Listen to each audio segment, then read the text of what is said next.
Hey guys, tonight we're stepping into a place you think you know from costume dramas, Pinterest boards, and maybe that one time you binge watched a BBC period series. But I promise, you probably won't survive this. Not even close. Imagine peeling your eyes open and finding yourself not in your own bed, but in the heavy, muffled darkness of a Victorian bedroom. This isn't the comforting darkness of your room at home, where LEDs blink quietly and street lamps spill a bit of warm light through the curtains. No, this is a darkness that sits on your chest like a cat, thick and absolute, swallowing every familiar shape. So, before you get comfortable, take a moment to like the video and subscribe, but only if you genuinely enjoy what I do here. And while you're here, post your location in the local time. I love knowing where and when you're listening. Now, dim the lights, maybe turn on a fan for that soft background hum. And let's ease into tonight's journey together. You lie still for a moment, taking inventory. The air is cold enough that each exhale curls in front of you like a miniature ghost. It smells faintly of wood smoke and something older, linseed oil from the furniture polish, beeswax from last night's candles, a dusty sweetness that makes you think of attics and forgotten trunks. There's weight on you, more than you're used to, layer after layer of heavy wool blankets and quilts pressing down, doing their best to keep the frost from nipping your toes. You shift your hips, and that's when you feel it. The mattress beneath you is no miracle of memory foam, but a lumpy sack of horsehair, its uneven springs plotting tiny acts of revenge on your spine. Under the top sheet, something crinkles faintly. The extra layer of straw some households swore made things more comfortable. Historians still argue whether the straw was actually meant for insulation or simply a cheap way to refresh a sagging bed. But either way, you're not impressed. You roll to one side and your elbow sinks into a hollow. There's a splintery edge to the bed frame, the kind of craftsmanship that's solid but unapologetically rustic. You try to stretch your toes and immediately bump into a tightly tucked sheet. There will be no casual starfishing here. The room itself is silent except for the occasional creak from somewhere deep in the walls. No hum of a refrigerator in the distance, no far-off rush of traffic. Just the building breathing, expanding and contracting with the temperature changes of the night. You become aware of your own breathing in that silence, slower now, almost hypnotic. You take a cautious peek around. The outlines of furniture barely register in the dark. A hulking wardrobe, a washstand, a small table with something that might be a picture. The wallpaper is a shadowy blur, its pattern unreadable in this gloom. A tentative move to get out of bed brings your bare feet into contact with the floor. Raw wooden planks, cold enough to stink. The scattered rugs don't do much to help. They're thin and scratchy, shifting under your toes. You pull your feet back instinctively, curling them into the relative warmth of the bedding. You wonder how anyone could live like this. And then you remember, no central heating. The Victorian idea of warmth was a fireplace, one per room if you were lucky, none lit until someone got up early enough to tend them. Which means mornings start with a bracing chill that no duvet in the world can fully defeat. As you lie there debating whether you can bear to leave the bed, you notice how dry the air feels. Coal dust and ash from last night's fires hang invisibly in it, adding to that heaviness in your chest. Even wealthy households had to contend with this. Chimneys weren't perfect, and neither was ventilation. There's a part of you that wants to laugh. You've seen period dramas with their glowing candlelight, their beds draped in embroidered finery, They're heroines sitting gracefully at their vanities. They never mention the springs that jab your ribs or the frost that flowers on the inside of your windows overnight. But here, with your nose half numb and your toes curling against the cold, the romance fades fast. Still, there's an undeniable beauty to it all. The stillness, the craftsmanship of the furniture, the sense that you're wrapped in another century. You can almost imagine the life that plays out in this house. The soft echo of voices on the stairwell, the clink of china at breakfast, the faint scent of polish and coal smoke mixing in the halls. You draw the blankets tighter around your shoulders and close your eyes again for a moment, letting the strangeness settle in your bones. The reality check is clear. This is no Airbnb fantasy. This is 1870s England, and the day is about to start whether you're ready or not. Somewhere downstairs, the household is waking. You lie there, pretending for a few more heartbeats that you can hide from the cold. But the house has other plans. A board creaks somewhere beyond your door. A long, slow moan of wood adjusting under a shifting weight. It's the kind of sound you'd normally dismiss in your modern apartment, masked by the hum of electronics. But here it slices through the quiet like a whisper you're not supposed to hear. Then, faint but deliberate, come the footsteps. Light ones, but purposeful, each landing producing that hollow thump of leather soles on wood. They grow closer, and with them comes a dim orange glow spilling along the crack under your door. Candlelight, not the steady yellow of a bulb, but a flickering dance that casts shifting shadows on the opposite wall. The latch clicks, the door opens without a knock, and a young woman steps inside. She's wearing a plain black dress with a white apron, her hair neatly pinned under a small cap. In one hand she carries a brass candlestick. In the other, a small bundle of kindling.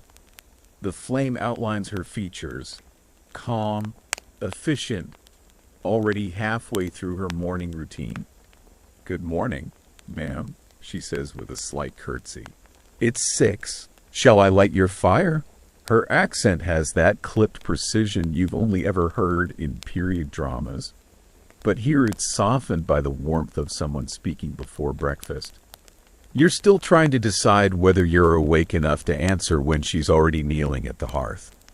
She moves like she's done this 1,000 times, which, of course, she has. The kindling is arranged with quick, sure hands, then a few lumps of coal are set in place. A match is struck, flaring bright before settling into the dim, hungry glow of early flame. You can feel the warmth start to push against the cold, a fragile battle in the open grate. She glances back over her shoulder. Cook says breakfast will be at 8. "Ma'am, will you be wanting a bath this morning?" The question hangs there like an invitation to luxury. But you know better. In Victorian England, a bath meant at least one servant trudging up and down stairs with heavy buckets of hot water, filling a metal tub that would sit right here by the fire. And then they'd wait, yes, wait, while you bathed, ready to fetch more water or towels. Privacy, as you know it, simply wasn't part of the package. You manage a polite shake of your head. "Just some water for washing, please." She nods and slips out, returning moments later with a porcelain pitcher and a matching basin. The water steams gently, the only indulgence in an otherwise bracing morning. She sets them on the washstand, lays out a neatly folded towel, and curtsies again. "Will there be anything else, ma'am?" "No, thank you." The door closes softly behind her. The crackle of the growing fire fills the room, making the cold feel slightly less personal. You push the blankets aside and swing your feet to the floor again. The shock of cold boards is still there, but now it feels like a choice rather than an ambush. Crossing to the washstand, you catch sight of yourself in the mirror above it. The glass is wavy, distorting your reflection into something slightly surreal. Victorian manufacturing quirks meeting your morning face. You splash your cheeks with the warm water, feeling the sting of heat on chilled skin. Reaching for the soap, you discover it's a hard, yellowish bar that smells faintly of lye. The scent is sharp, almost medicinal, nothing like the fruity gels in your shower at home. You rub it between your hands and it barely lathers, leaving a squeaky, almost tacky clean that makes you want to rinse again just to be sure. As you towel off, you glance around the room more clearly now in the candlelight and low fire glow. The wallpaper is a rich, deep green, the sort you'd expect to find in a stately home's drawing room. It catches the light in a way that makes the pattern shimmer slightly.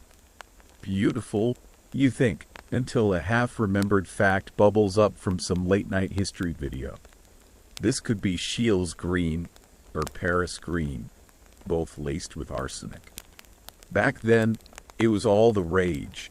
Nobody suspected their wallpaper was slowly off-gassing poison into their air, especially when the room got damp or warm. The irony doesn't escape you. In a world without modern pollutants, you're surrounded by a Victorian version of them. They were just better disguised, embedded in pigments, fabrics, even children's toys. And here you are, sitting right against one of the most famous examples, breathing it in like it's nothing. Historians still argue whether the arsenic levels in wallpaper were enough to cause illness in casual exposure. But the tales of mysterious headaches and unexplained deaths make you lean toward caution. You step back from the wall, chuckling under your breath, as if distance will help in a sealed winter room, but the thought lingers. What other hazards are hiding in plain sight here? You decide it's time to layer on some warmth. Your clothes are neatly folded on a chair near the foot of the bed. Wool stockings, a chemise, a petticoat. As you pull them on, the fibers feel coarse against your skin, the kind of texture that promises durability over comfort. Even the stockings have a scratch that makes you shift your weight from foot to foot. Somewhere in the next room, you hear the faint scrape of coal being shoveled, a reminder that the whole house is stirring toward its daily rhythm. Before you can finish dressing, there's a soft knock at the door. This time the maid waits for you to answer before stepping in. She's holding a small tray with a covered cup and a tiny pot of milk. "Your coffee, ma'am," she says, setting it gently on the small table beside the bed. You thank her and lift the cup. The aroma hits first, strong, dark, almost burnt. One sip and your face twists instinctively. The bitterness is intense, more like a challenge than a morning comfort. You recall reading that coffee in this era was often adulterated with chicory or even burnt sugar to stretch expensive beans. Chicory gives a certain roasted depth, yes, but also a harshness that can border on medicinal. And the milk? You glance toward the tiny pot with hesitation. Pasteurization hasn't been introduced widely yet, and milk can be a roll of the dice. Perfectly fine one day, bacteria-laden the next. You take another sip, partly to be polite, partly because there's nothing else on hand. The warmth does help chase the morning chill, even if the flavor makes you long for your modern espresso machine. You pour a little of the milk in despite your better judgment. It swirls into the black liquid, clouding it to a dark caramel color. The taste softens slightly, but the edge remains. The fire in the grate is burning steadily now, casting a golden wash over the green wallpaper. That arsenic shimmer again, It's almost pretty enough to forget its menace. Almost. As you sit there cradling the cup, your mind wanders to the day ahead. Outside this room lies the rest of the house. Rooms warmed only when someone makes the effort. Staircases that creak with every step. And corners where dust and coal soot settle no matter how diligently servants work. Beyond those walls, there are streets thick with mud and horse manure, the air carrying the unmistakable tang of city life before automobiles replaced animal power. The image makes you glance toward the wardrobe, where you imagine today's clothing waiting. Layer upon layer designed not for ease, but for propriety. Corsets that demand perfect posture. Skirts that sweep the ground and gather whatever the streets offer, and gloves to protect your hands from both dirt and sunlight. You set the cup down and pull your shawl tighter, feeling the house around you wake fully now. Muffled voices downstairs, the distant rattle of pans in the kitchen, the sudden burst of a door closing somewhere down the hall. You're a visitor here, but the machinery of Victorian life is already in motion, running on habits and hierarchies that will carry the day forward. Still seated by the fire, you take a moment to just breathe in the atmosphere. Coal smoke, candle wax, old wood, and the faint tang of metal from the fire irons. It's a sensory time capsule, imperfect and uncomfortable, but undeniably alive. You realize you're both charmed and unsettled, caught between the beauty of the craftsmanship and the undercurrent of its hidden dangers. Historians still argue whether the daily discomforts of Victorian living, cold mornings, rough fabrics, unfiltered air, toughened people or simply wore them down over time. Either way, you're already feeling the weight of it, and the day has only just begun. You stand, stretch your back against the protest of the springs that leave their ghostly impressions on your hips, and glance at the door. The maid will be back soon to escort you to breakfast, and with it, the next round of small challenges wrapped in genteel ceremony. For now, you savor the fire's warmth on your face, knowing it will be the last time today you feel quite this comfortable. You don't wait long before the expected knock comes. Soft, deliberate, a rhythm practiced over years to be heard without startling anyone. When you open the door, the maid is there again, candlelight haloing her neatly pinned hair. "Breakfast will be ready in about an hour, ma'am," she says with that practiced blend of respect and routine. "Shall I bring up your washing water now?" You nod, though you already know the formality of it.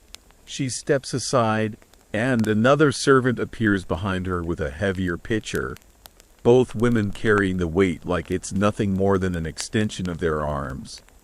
The steaming water is poured into the porcelain basin, sending little clouds into the air that briefly scent the room with clean mineral warmth. The sight makes you imagine the other option she offered earlier, the full bath. In theory, a pleasant idea. In practice, it's an ordeal. First, someone would have to fetch the portable tin tub, usually kept in some corner of the house.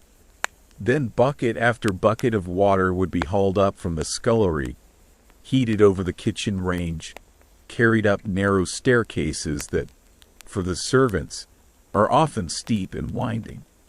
The entire process could take an hour before you even set foot in the water, and then you'd be bathing in a room not meant for the task, with steam fogging the wallpaper and dripping onto those arsenic-dyed walls. And privacy? Forget it. One servant to carry the water, another to adjust the temperature, a third perhaps to fetch towels or clothing while you sit there in your soapy metal cradle, trying to pretend you're as serene as a marble statue. You're suddenly quite grateful for the simple wash at the stand, even with its lye-scented soap and chilly air nipping at your elbows. The maid waits, patient but purposeful until you've rinsed your face and hands. She folds the towel without a crease out of place and tucks it back on the stand, all while moving in that silent, economical manner that speaks of years of ingrained training. As she turns to leave, you catch a flicker of movement beyond her. Another servant, a boy perhaps 14 or 15, carrying in a small bundle of kindling for the fire. He nods to you, avoiding eye contact as he crouches by the hearth, adding the wood in such a way that the flames barely falter. In this household, everyone has a role, and everyone knows their place in the pecking order. Historians still argue whether this strict domestic hierarchy made homes run more smoothly or simply perpetuated a kind of invisible prison for both servant and serve. You're inclined to think it's a little of both, efficiency bought at the cost of individual freedom. The maid returns, this time carrying a small tray of what she calls a little something to tide you over until breakfast. On it sits a small slice of dense brown bread, unsalted butter that looks far paler than you expect, and a tiny pot of what you think is jam. It's not the sprawling brunch buffet you might know, but in a household that still runs on formal meal times, it's considered thoughtful. You take a bite of the bread, chewy, with a hint of molasses, and note that the butter is cool and crumbly, almost waxy. Without refrigeration, dairy is a daily gamble, but this seems safe enough. The jam is tart, maybe blackcurrant, the kind of sharp, sweet combination that wakes your palate without overwhelming it. The fire now throws enough warmth that you can sit without your shawl, and you feel a little braver about venturing into the hallway. Out there, the candle sconces burn low, just bright enough to keep you from tripping over the uneven boards. The air is cooler than in your room, carrying with it the faintest hint of the kitchen. Bread baking, something frying in fat, a promise of the bigger meal to come. Somewhere below, you hear a bell ring, one of the many mechanical connections in the house that lets the family signal to the staff. It's not for you, but it triggers a quiet shuffle of footsteps as the call is answered. You imagine these bells as a kind of nervous system for the house, twitching with every request and keeping the servants in constant motion. For a moment, you pause at the top of the main staircase, peering down into the dim light of the lower hall. The banister is polished smooth by decades of hands, the carpet runner slightly faded in the center from countless feet. This is the artery of the home, carrying people and heat and noise between its levels. And now, it's carrying you, still half awake, toward the next chapter of the morning. Your hand slides along the polished wood of the banister as you descend, the grain slick beneath your palm from years of beeswax and elbow grease. The light grows warmer as you reach the bottom, fed by the soft flicker of gas lamps set into the walls. They hiss faintly, a sound that's almost comforting until you remember the darker side of this modern convenience, leaky pipes, carbon monoxide, and the ever-present risk of explosion. But for now, they simply paint the hallway in amber.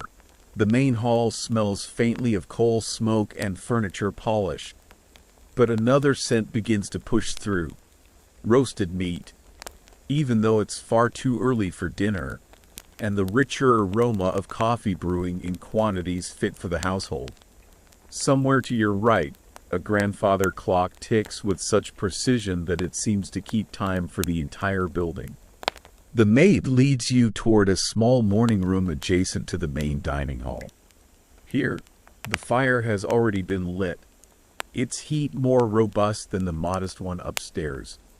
Heavy drapes frame the tall windows, drawn to keep out the chill that still hangs over the street outside. The table is set for two, your place and, presumably, the master or mistress of the house, though you see no sign of them yet. She gestures to a chair, then steps back, hands folded neatly in front of her. "Would you like more coffee?" "Ma'am?" You hesitate, recalling the bracing bitterness of the earlier cup, but nod anyway. This time she pours from a larger silver pot, steam curling in elegant ribbons toward the ceiling. The pot alone must weigh a good few pounds, yet she handles it with the ease of a teapot. The coffee is marginally smoother, perhaps the kitchen's better batch, but still carries that earthy harshness. You sip slowly, careful not to wince. The milk jug at your elbow tempts you, but the thought of unpasteurized dairy before breakfast still makes you pause. Historians still argue whether widespread pasteurization in Britain lagged because of public suspicion or simple cost. Whatever the reason, this moment feels like a gamble you're not ready to take twice in one morning. Your gaze drifts to the wallpaper again. Even here in the brighter light, you see hints of that vibrant green shimmer. Shields green, maybe, or its cousin, Paris green. It's one of those little details you can't unnotice once, The Victorians adored it, not realizing it could release microscopic arsenic particles into the air when warmed. And now here it is, bordering your breakfast like the trim on a very polite coffin.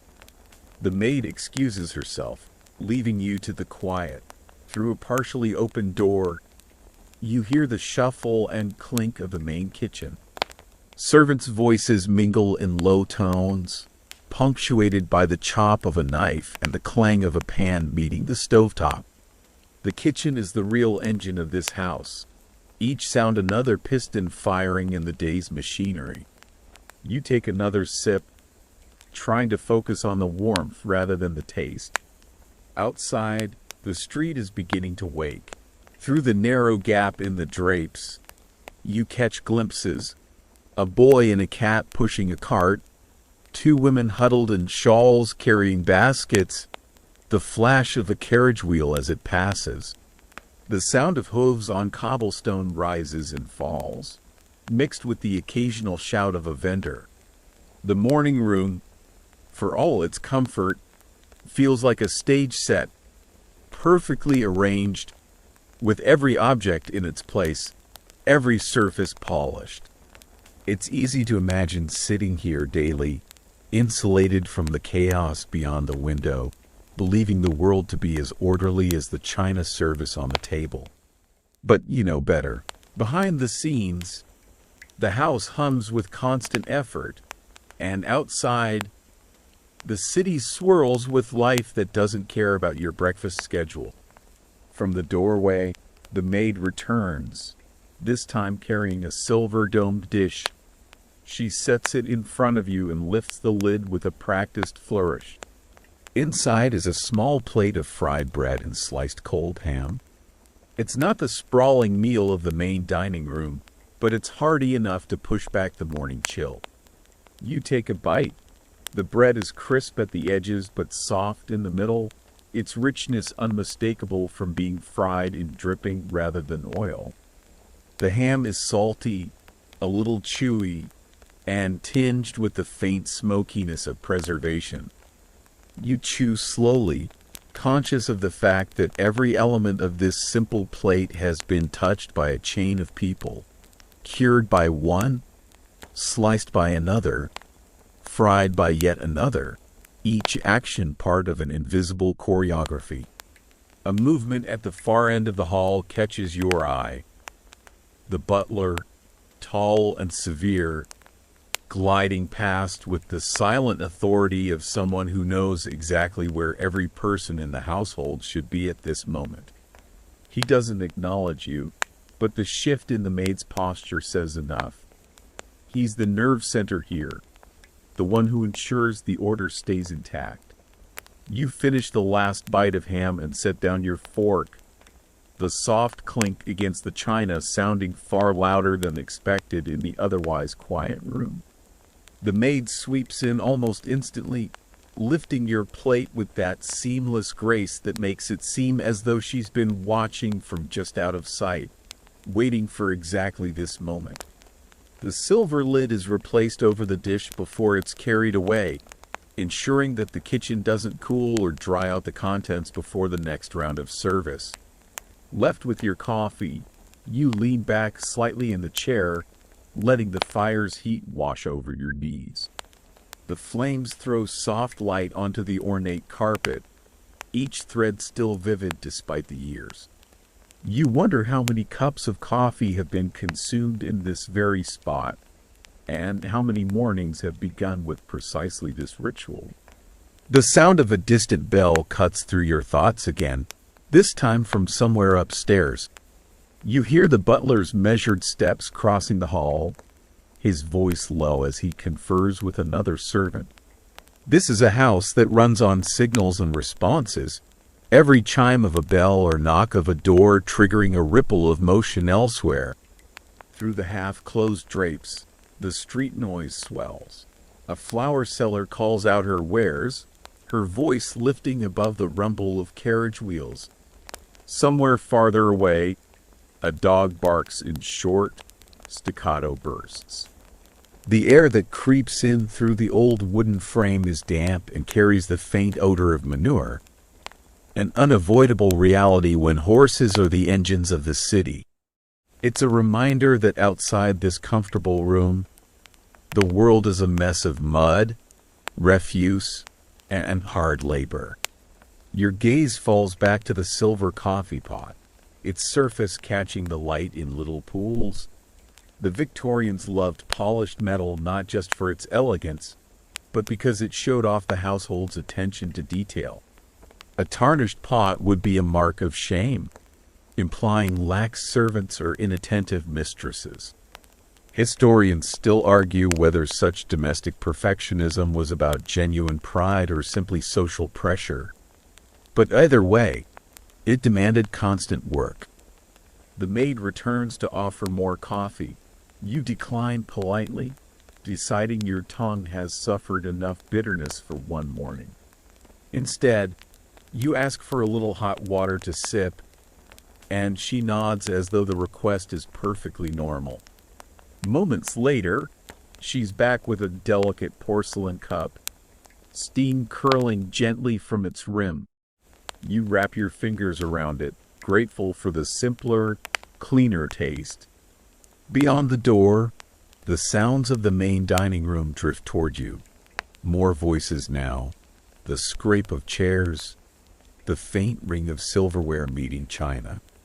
Somewhere in that bustle, the master of the house is likely receiving his own breakfast, perhaps scanning the day's post or discussing household accounts with the butler. The separation of spaces is deliberate.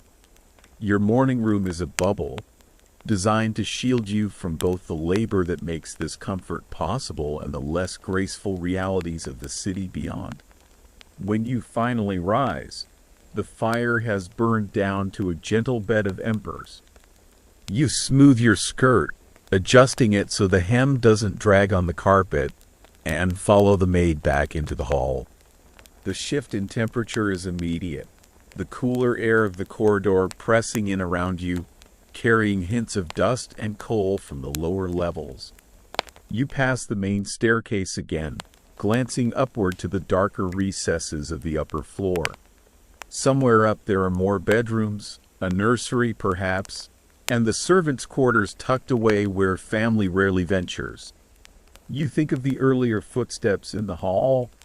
The boy with the kindling lives running parallel to yours, but intersecting only in brief, functional exchanges.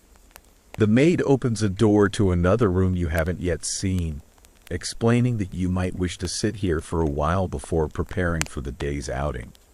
The space is smaller, more intimate, with a single large window letting in the muted daylight. The wallpaper is less elaborate, a soft floral rather than the bold greens elsewhere, but still rich by modern standards.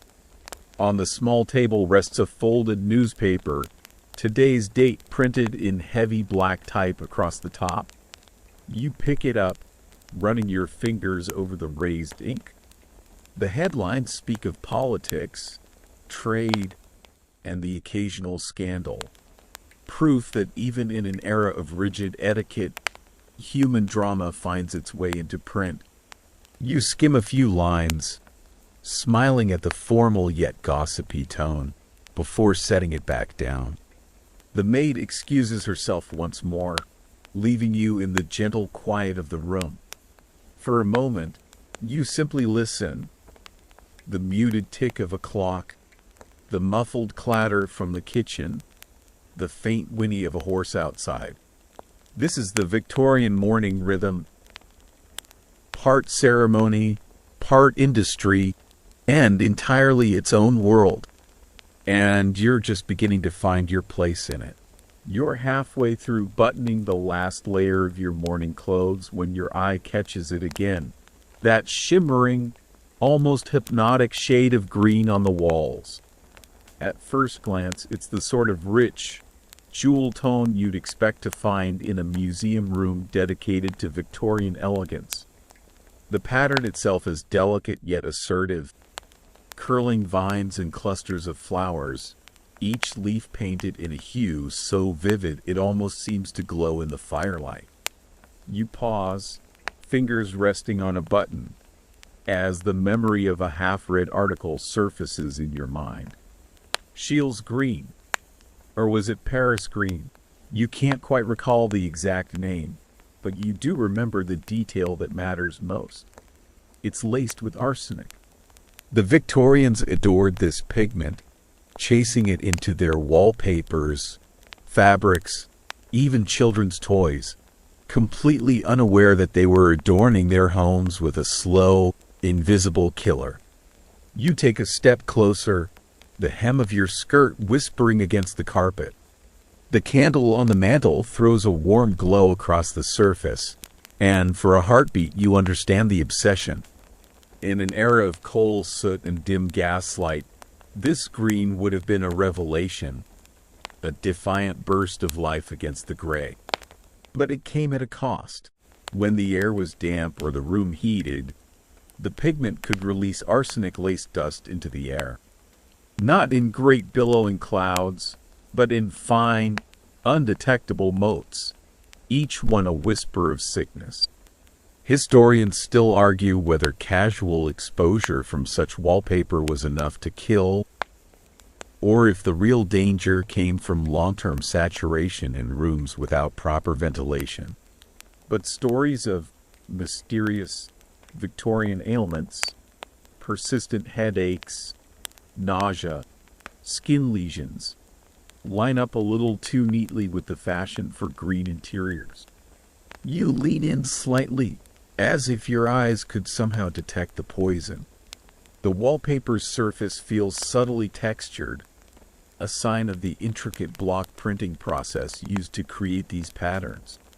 That process, you recall, involved pigments ground into a fine powder and mixed with glue before being pressed into the paper, meaning every tiny imperfection could be a crumb of something better left untouched. The idea sends you easing back a step, though you can't help glancing around the room now with new suspicion. What else here hides a threat under a coat of beauty? The floral curtains, perhaps, hanging heavy and regal in the corners. Were they dyed to match the walls? The upholstered chair in the corner, its fabric catching the light in that same green shimmer. Was the poison stitched into every thread? The fire in the grate pops softly, a coal collapsing inward, sending a little wave of heat across the room. You imagine those microparticles drifting upward in the rising air, invisible yet persistent. You wonder how many times someone sat here on a winter evening, sighing in contentment at the cozy glow, never knowing each breath carried a trace of their own undoing. You touch your gloved fingertips to your lips, a reflexive little shield as if it might make a difference. Of course, gloves in Victorian life weren't just for fashion. They were a barrier, a sign of status, and sometimes, unintentionally, a layer of protection from things no one even realized were dangerous. A small part of you feels the absurdity of worrying about it now. You're here for a day, maybe, in this imagined life. The house's true occupants would spend months, years even, wrapped in these walls. Yet another part of you, the one used to checking expiration dates and warning labels, can't quite turn off the alarm bells.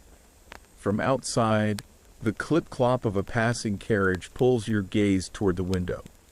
The curtains are indeed tinged with that same verdant hue. A faint line of condensation marks the glass, the cold outside meeting the relative warmth in here. You know enough about chemistry to realize that's exactly the sort of damp condition that would coax arsenic dust into the air. It's strange how something can be both beautiful and deadly, how a color could seduce an entire era while quietly undermining their health. The Victorians didn't have the benefit of our hindsight. They were captivated by novelty, by the promise that science and industry could bring any vision to life. If that vision happened to include a side of poison, well, they wouldn't know until it was far too late. You settle into the upholstered chair despite yourself, careful not to lean your head back against the fabric. From here, the wallpaper frames the fireplace like a piece of art, the green deepening in the shadows. You let your eyes trace the patterns again, wondering if the designer ever knew or cared what their masterpiece was made of. You rest your elbows lightly on the carved wooden arms of the chair, watching the way the green walls seem to change as the light shifts. The brighter patches near the fireplace take on a lively, almost spring-like tone, while the dimmer corners sink into a darker, moodier forest hue. It's no wonder homeowners of the era fell in love with it. In gaslit rooms, this color would seem to breathe along with the fire, offering an illusion of warmth and depth. But illusions can be dangerous. Somewhere in your mind, you recall reading that Napoleon's deathbed wallpaper contained arsenic, sparking speculation that long-term exposure hastened his decline. Historians still argue whether that's true or whether the conditions in his damp exile simply made him ill. Either way, it's a story that sits uncomfortably close to what you're seeing now. A wealthy household's pride in modern decor concealing a slow drip of poison into the lives within. You push yourself up from the chair and wander toward the writing desk tucked under the window. The top is polished to a sheen, but when you slide open one of the small drawers, one of them matches the walls exactly. You hold it up, the paper surprisingly heavy in your hand, and notice the faint powder clinging to your fingertips when you set it back down. A quick rub against your glove leaves a tiny green smear. You freeze, staring at it as though you've caught the wallpaper red-handed. It's a reminder that arsenic pigments weren't just dangerous in situ. They were risky to produce and handle. The workers who ground the pigment into usable powder often inhaled it daily, leading to chronic illness. In factories, the dust would settle on clothes, hair, and skin, turning fingertips and nails faintly green. One quirky but grim tidbit you remember: some Victorian wallpaper makers developed a condition called arsenical poisoning of the hands, their skin erupting in sores where the pigment embedded itself. You brush your gloves together quickly, shaking away the imagined residue. The idea of microscopic particles lingering in the folds makes you want to wash them immediately, though that would involve calling the maid and explaining why you're suddenly obsessed with laundry before breakfast. Instead, you step back and open the curtains wider, letting in a shaft of daylight. The green seems less menacing in the sun, more decorative than deadly, but that's just your eyes making peace with it. Outside, The street is in full swing now, vendors hawking their goods, carriages rolling past, the sound of boots slapping against damp cobblestones. A waft of cold, slightly acrid air sneaks in through the imperfect seal of the window, mingling with the scent of coal smoke from the fire. It's fresher, but only by Victorian standards. You think about how residents of this house probably saw the outdoors as the place where health risks lurked. Crowded streets, infectious diseases, while the indoors felt like a safe retreat. The irony, of course, is that their sanctuary could be just as hazardous, if not more so. You close the curtains again, unwilling to let too much chill into the room. Turning, you take in the rest of the furnishings with a more suspicious eye. The patterned rug beneath your feet. Was it dyed with the same pigment? The intricate book covers on the shelf, some in that telltale green leather. Even the decorative boxes on the mantel could be culprits. In an era without our modern chemical warnings, toxic materials were just part of the visual vocabulary of wealth. The fire crackles again, this time with a sharp snap that sends a small ember tumbling onto the hearth. You instinctively glance toward it, relieved to see it extinguish on the cold iron edge. A stray thought crosses your mind. If the house were to catch fire, all those beautiful arsenic pigments could burn, releasing clouds of truly lethal fumes. And unlike today's emergency response, Victorian fire brigades were slower, their equipment rudimentary. A blaze here could be catastrophic long before help arrived. You shake the image away and wander back toward the desk, eyeing a small framed photograph propped against a stack of ledgers. It's a sepia-toned portrait of a family. Serious faces, stiff collars, a woman wearing a gown with a bodice in a familiar green.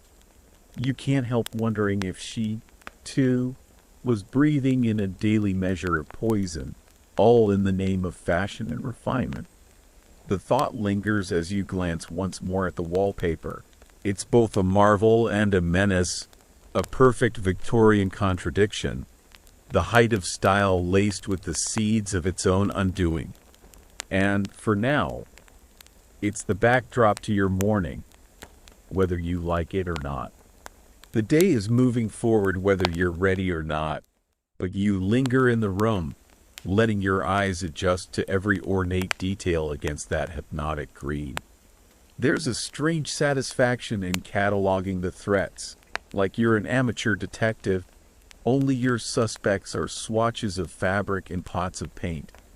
You imagine some Victorian lady showing this room off to her guests, fanning herself while praising the latest decorating trends from London, blissfully unaware she's bragging about her home's most insidious feature.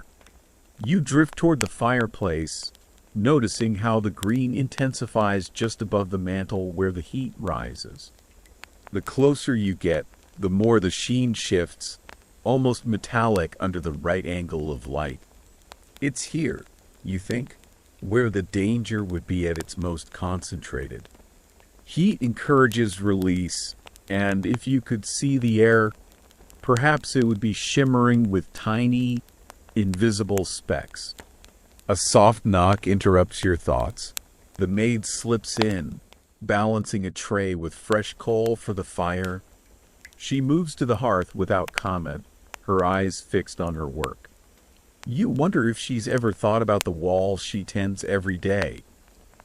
If she's noticed the headaches, the cough, the occasional skin rash. But the unspoken truth is that she likely has no choice. Servants endure whatever the household demands, their health secondary to the master's comfort. As she tends the fire, you glance at her black dress. It's plain, practical, and mercifully free of any fashionable green. But you've read enough to know that even servants' clothing sometimes bore traces of dangerous dyes.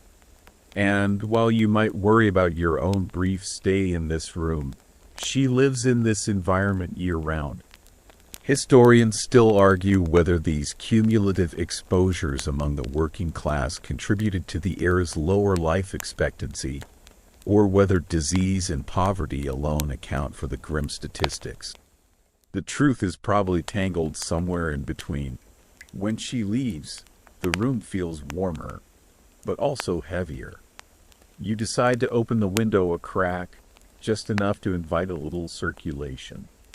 The cold rushes in immediately, curling around your ankles, but you inhale deeply all the same. Outside, the street noise is sharper now. Iron-shod wheels clattering, men calling to one another, the slap of wet leather boots in the muck. It's not exactly fresh country air, but at least it isn't perfumed with arsenic. You keep the window ajar as you move about, inspecting a small glass cabinet in the corner. Inside, a collection of curiosities, pressed botanical specimens, mineral samples, even a delicate glass dome encasing a stuffed bird. The moss arranged at its base is, of course, a muted green, not the same deadly shade, but enough to make you suspicious. You think of Victorian parlors as miniature museums, each display piece a symbol of worldliness, yet another layer of dust and potential hazard to breathe in. The longer you look, the more it becomes clear that this room is a showcase of contradictions. It is meant to impress and comfort, yet it holds dangers invisible to the eye and unacknowledged by the people who live here. It is a stage set for a life that believes itself refined, while beneath the surface, the props are poisoning the players. You close the window again, the latch clicking into place. The green walls surround you once more, framing every object, every flicker of light from the fire. And as much as you want to retreat from them, there's also an odd magnetism. Beauty often has that effect, even when it's dangerous. Somewhere down the hall, a bell rings, a signal for the next part of your day. You take one last slow turn in the room, letting your eyes trace the curling vines in the wallpaper, committing them to memory like the face of an adversary. Tomorrow, this pigment will still be here, waiting. The people in this house will still live within its grasp, and history will keep arguing over how much harm it truly caused. But for you, it's time to step back into the hallway, away from the green glow, and into whatever hazards the rest of the Victorian home has in store. The hallway beyond the green room is cooler, the shift in temperature sharp enough to raise goosebumps along your arms. A different scent greets you here, fainter coal smoke, more polish, and somewhere beneath it, the distant aroma of something cooking. You follow the sound of movement and muted clinks toward the morning room again, where a fresh table setting has appeared, this time arranged for a more substantial breakfast. A place has been set for you with a plate, silverware, and a cup already waiting. The maid enters almost on cue, carrying a pot of coffee that gleams under the gaslight. "Would you like some, ma'am?" she asks politely, already lifting the pot in anticipation. You hesitate for a heartbeat, remembering the bracing bitterness from earlier. But habit and curiosity win, and you nod. She pours a dark, steaming stream into your cup. The aroma is strong, rich, yes, but also with that scorched edge you recognize from the first sip this morning. You take a careful taste, and there it is again, bold, earthy, and bitter enough to make you blink. It's not that the Victorians didn't appreciate good coffee. They simply had to stretch it. Beans were expensive, especially when imported, so many households bulked out their brews with chicory root, roasted grains, or even burnt sugar.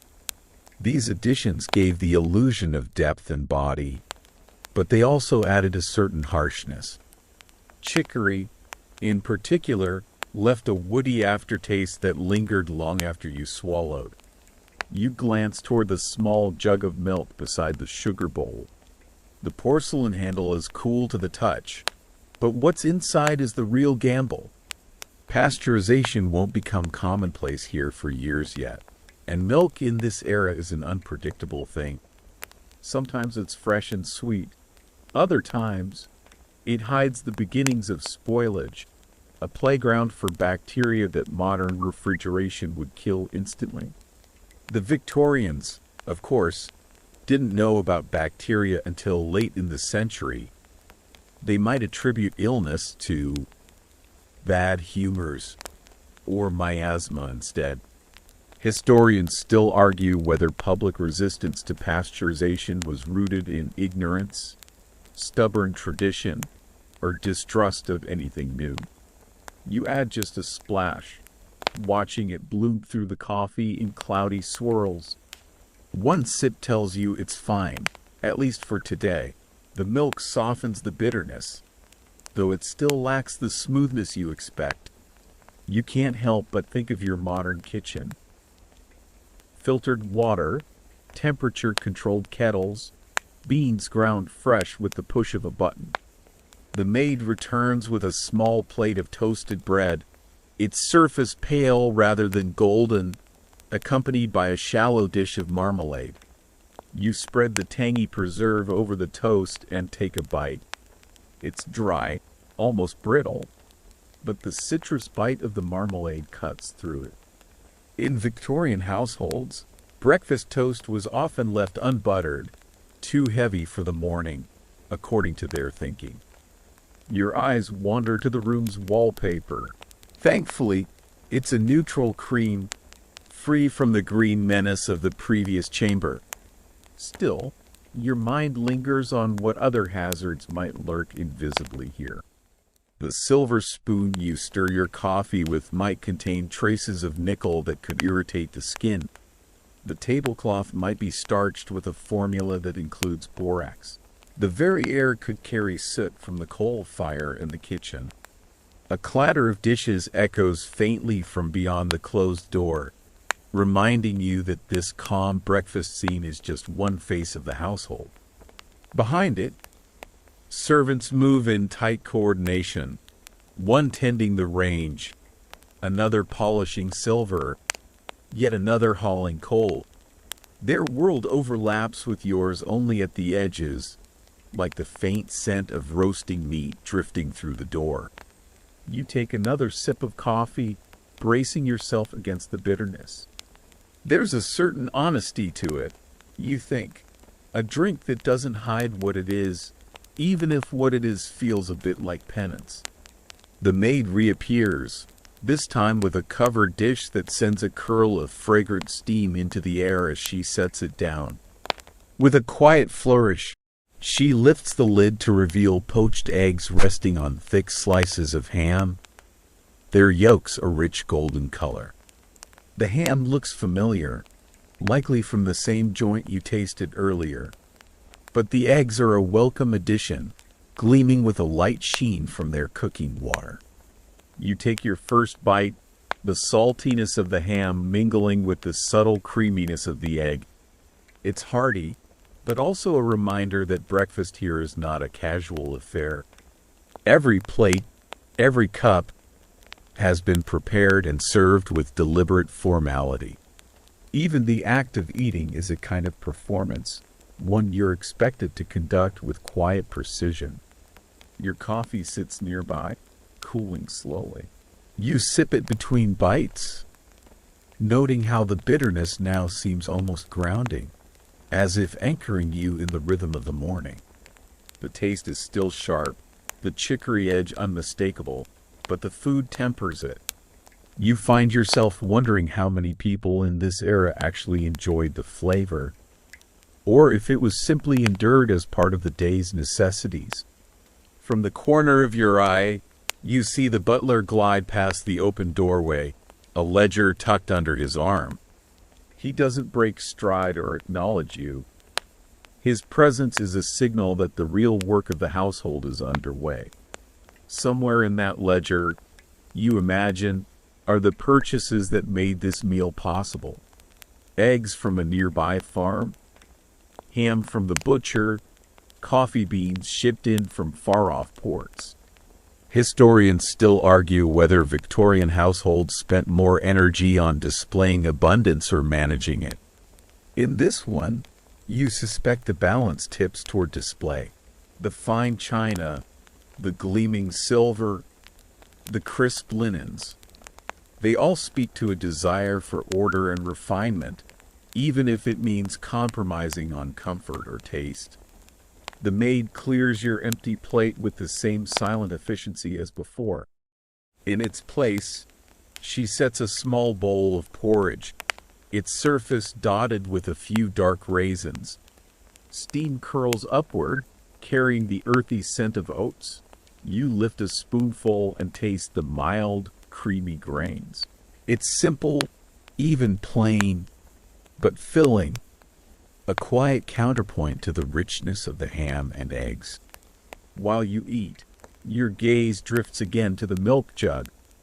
You wonder if today's milk came from a clean, healthy cow or from one of the city's infamous swill dairies, where animals were kept in cramped, unsanitary conditions and fed brewery waste.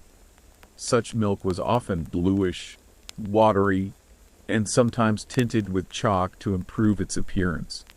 The thought makes you grateful for the eggs and oats in front of you. Outside the window, the light has shifted from gray to a pale, hesitant gold. Shadows of passing carriages ripple across the drawn curtains. You hear the faint clink of harness buckles, the splash of hooves in a puddle, and the occasional call of a street vendor. It's a constant reminder that beyond this insulated ritual of breakfast, the city is moving, dirty, noisy, and alive. You take one last sip of the now lukewarm coffee, letting the bitterness linger a moment before setting the cup down for good. In its own way, it feels like you've completed a small endurance test, surviving the quirks of Victorian taste and the gamble of unpasteurized milk without incident. At least so far. The maid returns, gathers the remaining dishes, and offers a small curtsy before leaving you alone in the warm hush of the room. The fire pops softly, the clock ticks in steady rhythm, and for a few moments, you simply sit, absorbing the atmosphere, a blend of formality, caution, and a certain stubborn charm. You rise from your seat, feeling the weight of the warm air on your shoulders as you cross to the window. Parting the curtain just enough to peek outside, you're greeted with a tableau of Victorian street life. A delivery boy, cap askew, carries a crate toward a side entrance.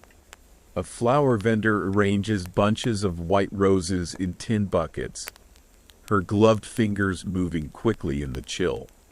A carriage rattles past, its wheels splashing through a muddy patch that sends droplets onto the boots of an unlucky pedestrian. The scene feels far removed from the polished calm of the breakfast room. In here, the coffee is poured in silver pots, the bread is served on china, and the air smells faintly of citrus marmalade and coal smoke. Out there, the smells are a less polite blend: horse manure, damp wool, and the sharp tang of chimney soot. You let the curtain fall back into place, as if shutting a door on the noise and grit. Your eyes fall on the coffee pot once more, its surface catching the firelight. You imagine the journey of those beans, perhaps from a plantation in Ceylon or Brazil, passed through the hands of merchants, weighed and measured in warehouses, finally arriving here to be blended, stretched, and served to you. That long journey ends in a cup whose taste is as much about economy as it is about enjoyment. You find yourself considering the milk again. In this era, milk could sour within hours in warm weather, and even in winter, its freshness was never guaranteed. Some households boiled it to make it safer, though at the expense of flavor. Others trusted their suppliers, often out of necessity rather than evidence. Historians still argue whether public health reforms around dairy were resisted because they disrupted trusted local relationships, or because they threatened established business interests. A faint knock at the door draws your attention. The maid returns, this time without a tray, to inform you that your walking costume will be prepared shortly. Her tone carries the gentle insistence of a schedule already set in motion. Breakfast, after all, is just one piece of a carefully ordered day. You glance back at the table, the half-empty coffee cup, the crumb-dusted plate, the marmalade jar with its sticky silver spoon. They're all small remnants of a ritual that has been repeated here, day after day, year after year. You wonder if the people who lived like this saw the pattern as comforting or constraining. Perhaps both. Before you leave, you take one last sip of water to clear the coffee's lingering bitterness from your mouth. It's a small modern habit, but here it feels almost indulgent. Then you step away from the table, feeling the floor's slight give beneath the carpet as you cross toward the door. The maid is waiting in the hall, ready to guide you upstairs. The fire's warmth fades with each step you take away from the room, replaced once again by the cooler air of the corridor. Somewhere in the house, a clock chimes the hour, its clear tone cutting briefly through the muffled domestic hum. You follow her up the main staircase, already imagining the layers of fabric you'll be coaxed into next. The corset's unyielding embrace, the skirts that sweep the floor, the gloves that seal you from the world outside. Breakfast has been a brief pause between the cold of morning and the constraints of the day ahead, a moment of both sustenance and subtle hazard. And as you reach the landing, you realize the bitter coffee and questionable milk were just the first challenges on a day that will test your patience, your posture, and perhaps your tolerance for Victorian ideas of comfort. The dressing room is warmer than the hallway, thanks to a small fire crackling in a corner grate in the body heat of the maid who has clearly been preparing for your arrival. On a stand near the center of the room, your walking costume waits, a layered arrangement of skirt, bodice, and jacket, each piece carefully pressed. A pair of gloves rests on top, their fingers slim and tapering, as though they already expect yours to slip into them. "Shall we begin, ma'am?" the maid asks, her tone polite but brisk. She gestures toward a wooden chair with a high back, the kind designed to make sitting upright almost a requirement. You comply, and she moves to retrieve the first layer, a crisp linen chemise. The fabric is cool against your skin, a fleeting comfort before she brings out the corset. It's heavier than you expect, boned with whalebone strips and stiffened fabric, laced at the back in a pattern so tight it could double as ship rigging. She drapes it around your torso and begins to pull, each tug drawing the laces snugger. You inhale deeply, trying to give her room to work. But the moment she pauses, you realize that deep breathing is no longer an option. Your waist feels cinched into a precise shape, as though the garment is less about fit and more about sculpting you into someone else's silhouette. Historians still argue whether daily corset use genuinely damaged women's health or if the dangers were exaggerated by later reform movements. Certainly, wearing one changes how you move and breathe. It's a constant reminder to sit straight, turn carefully, and take smaller bites at meals. But in this moment, You mostly notice the way your ribs protest, your breath arriving in shorter, shallower sips. Next come the petticoats, plural. She layers them over each other, each one adding weight and volume until your lower half feels like the base of a bell. The skirt is last, a heavy wool blend with a hem that sweeps the floor. The moment she fastens it at the waist, you understand why Victorian streets were a hazard. This garment is a dust mop, ready to collect every bit of dirt, horse manure, and stray puddles splash in its path. You glance toward the tall mirror propped against the wall. Your reflection is a stranger. The nipped waist, the broad skirts, the high neckline that covers every inch of your chest and collarbone. The color is tasteful, the fit immaculate, and the overall effect is both elegant and faintly suffocating. The maid moves to your gloves next, helping you ease your fingers into them.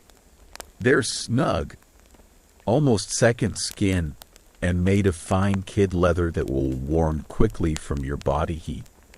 Victorian etiquette considers gloves essential for outings, not just as a mark of refinement, but to protect the skin from the sun and the grime of the city.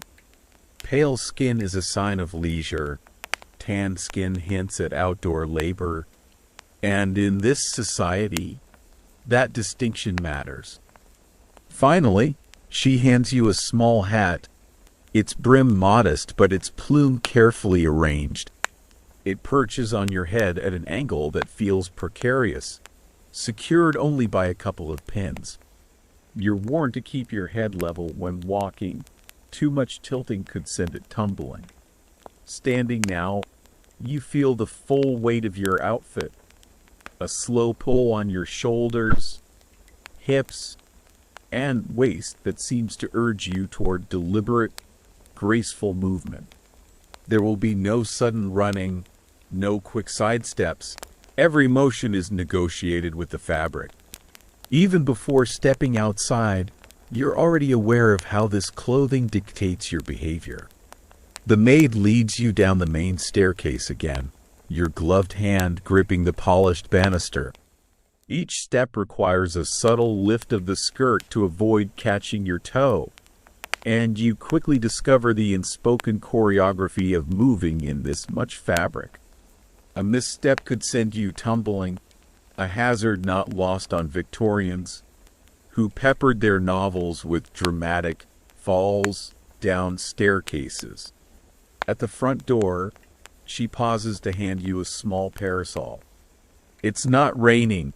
This is for sun protection, a fashionable accessory and a subtle announcement of your social position. A pale complexion signals you don't toil outdoors. A parasol ensures you keep it that way. She also hands you a reticule, a small drawstring bag just big enough for a handkerchief, some coins, and perhaps a calling card or two. The door swings open, and the morning air rushes in, cool and damp with the lingering scent of last night's rain. Stepping outside is like crossing a border. The ordered calm of the house falls away, replaced by a chaotic blend of sound and motion. The clip-clop of horse hooves, the clatter of carriage wheels over cobblestones, the calls of vendors hawking fish, bread, and flowers. Somewhere nearby, a street organ grinds out a jaunty, slightly off-key tune. Your first step onto the pavement reminds you of another reality. Victorian streets are not for the faint of heart. The cobblestones are uneven, their crevices holding puddles of rainwater now tinged brown from horse manure. You sidestep one such patch, the hem of your skirt hovering dangerously close to the ground. No matter how careful you are, some splashback seems inevitable. A man in a flat cap passes, pushing a barrow piled with cabbages, his boots slick with mud. Two children dart around him, chasing each other and skidding perilously close to a pile of something best left unidentified. The smells hit in waves. coal smoke from a chimney, fish from the market stall up the street, and always that undercurrent of manure. The maid, walking just behind you, discreetly guides you toward the cleaner edges of the pavement. You're grateful, though it means brushing closer to the building walls where soot and grime cling stubbornly to the bricks. A small metal tool embedded in the stone catches your eye. A boot scraper. These are essential here, stationed outside most homes, so visitors can remove the worst of the street's offerings before entering. You pass a woman selling flowers, her hands red from the cold, arranging small posies on a wooden crate. The scent of roses and lavender cuts briefly through the heavier street smells. She calls out an offer, but you keep walking, aware that stopping too long in this bustle risks a jostle or worse, a brush against something unpleasant. Historians still argue whether the grime of Victorian streets was truly worse than today's city filth or simply different in character. Certainly, the mix of organic waste, industrial soot, and stagnant water made for a unique sensory assault, one that modern sanitation has all but erased. As you turn the corner, a carriage splashes through a puddle just ahead.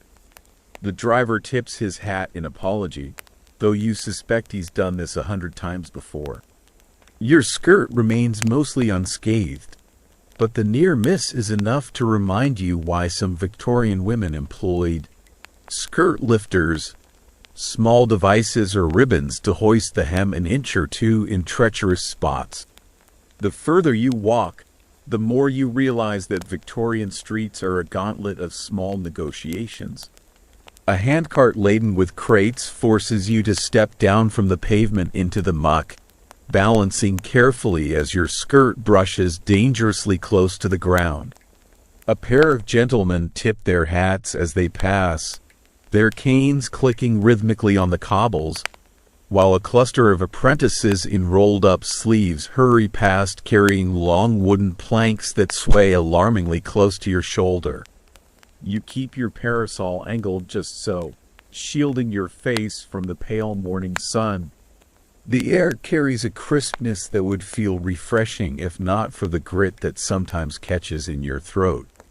Coal dust, smoke from cooking fires, and the faint tang of iron from the gas lamp's fittings mingle into a blend that makes you long for clean air, something Victorians sought without fully understanding why it mattered. Many believed in the miasma theory, thinking that bad air caused illness. And while their reasoning was flawed, their instinct to ventilate was occasionally correct. You notice a boy no older than 10 sweeping the gutter with a stiff broom, pushing aside leaves, refuse, and something that might once have been an apple. He works quickly, glancing up every so often as if to make sure no one chases him away from his post. The street is alive with these small labors, unseen in paintings, rarely described in polite company, but essential to keeping the chaos at bay. A sudden gust lifts the hem of your skirt just enough to reveal the sturdy leather boots beneath. You silently thank their maker. Without them, one misstep into the wrong puddle could soak through to your stockings. The thought of spending the rest of the day with damp feet is almost as chilling as the corset pressing against your ribs. The maid, still trailing discreetly behind, points out a public fountain where a woman fills a jug. The water splashes clear over the stone lip, but you recall reading about lead pipes and questionable reservoirs. This fresh water might be safer than some sources, but it's still far from what you'd pour from a modern tap. Historians still argue whether Victorian public water projects truly improved health immediately or if their benefits came decades later, once filtration and treatment caught up. As you near the park entrance, the air shifts slightly, less manure, more damp earth and greenery. The wrought iron gates stand open, flanked by a pair of stone pillars topped with ornamental lamps. Stepping inside is like crossing another threshold, one where the noise dulls and the ground feels marginally cleaner underfoot. Still, the path is scattered with the droppings of carriage horses and the debris of a public space frequented by all classes. You find a bench in a sunny patch and lower yourself onto it carefully, the skirt settling around you like a tent. The corset reminds you to sit upright, and the gloves make you hyper-aware of every movement. It's a strange balance, feeling both on display and encased, participating in public life while maintaining a private bubble of propriety. Around you, the park hums with activity. A governess shepherds 2 children along the path, a group of young men toss a ball in an open field, and an elderly gentleman feeds crumbs to a cluster of pigeons that scatter and regroup in an endless cycle. Somewhere, faintly, the sound of a military band drifts on the air, practicing for an afternoon performance. For now, you simply sit, letting the weight of your clothing anchor you to the moment. Every breath is measured against the squeeze of the corset, every shift of your legs a negotiation with the layers of fabric. And though the park offers a respite from the street's chaos, the walk back will bring you face to face with it again. Another reminder that in the Victorian world, beauty and discomfort are rarely far apart. Back inside, you follow the maid down a quieter corridor, away from the bustle of the main rooms. She pauses at a tall door with polished brass handles and opens it to reveal a space unlike any you've yet seen today. A study in deep woods and muted light, the air carrying a faint tang of ink and sealing wax. This is the master's domain for numbers, and the heart of the household's hidden machinery. The ledger room. The large oak desk is positioned to command the view, both of the door and of the tall windows, though heavy curtains keep most of the daylight in check. On the surface, neat stacks of account books stand like miniature fortresses, each labeled in a careful hand: wages, coal, provisions, repairs, entertainments. A brass letter scale sits to one side, ready to weigh correspondence before posting, and a glass inkwell glints beside a blotter speckled with old stains.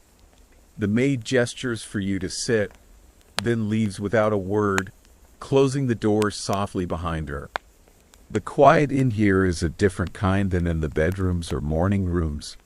It's deliberate, protective, almost like a library. You reach for the nearest ledger and open it, half expecting it to crumble from age, but the pages are thick and sturdy. Each line item is precise: 2 pounds beef, 1/6D. Coal delivery, 1 ton, 18s. Livery repair, 2s90. You turn a few more pages and find entries for servant wages, neatly divided between the cook, the housemaids, the butler, and the errand boy. Next to each name, the same amount week after week, a steady pulse in the life of the house. You're struck by the sheer breadth of it. This isn't a home so much as a small business. Its accounts tracking the flow of goods, services, and labor with the same diligence a shopkeeper might apply to his till. Historians still argue whether Victorian households like this one were efficient models of domestic economy or just elaborate exercises in social display. Either way, the evidence here suggests a constant balancing act between necessity and appearance. Turning another page, you see dressmaker's bill, 4 gowns, 6 guineas. That's a staggering sum compared to the weekly wage of the cook. Charitable donation, orphans relief, 10s. That, by contrast, feels modest, more a nod to virtue than a serious outlay. You find yourself reading the entries like a coded diary, each number hinting at priorities, relationships, and the unspoken rules of maintaining status. In the margin of one page is a small smudge of green, familiar now after your morning's discoveries. Perhaps an ink stain, but it calls to mind the arsenic-dyed wallpaper in the other room. Could the very pigments in decorative stationery carry the same risks as those on the walls? It wouldn't surprise you. The Victorians had a way of embedding danger into the most charming details. You set the ledger aside and lean back, taking in the rest of the study. Floor-to-ceiling bookshelves line the walls, their leather spines arranged with a librarian's care. The titles range from agricultural treatises to volumes of poetry, with a scattering of travelogues and atlases. A globe rests in one corner, its surface yellowed and cracked, the map dotted with the vast pink swaths of the British Empire. The fire here is smaller, banked low to save fuel, but it adds a faint hum of warmth to the room. You imagine the master sitting here in the evening, pipe in hand, reading over the day's correspondence while the butler waits to collect instructions. The study isn't a public space. It's functional, reserved, and quietly powerful. Decisions made here ripple through the entire household. What repairs will be approved?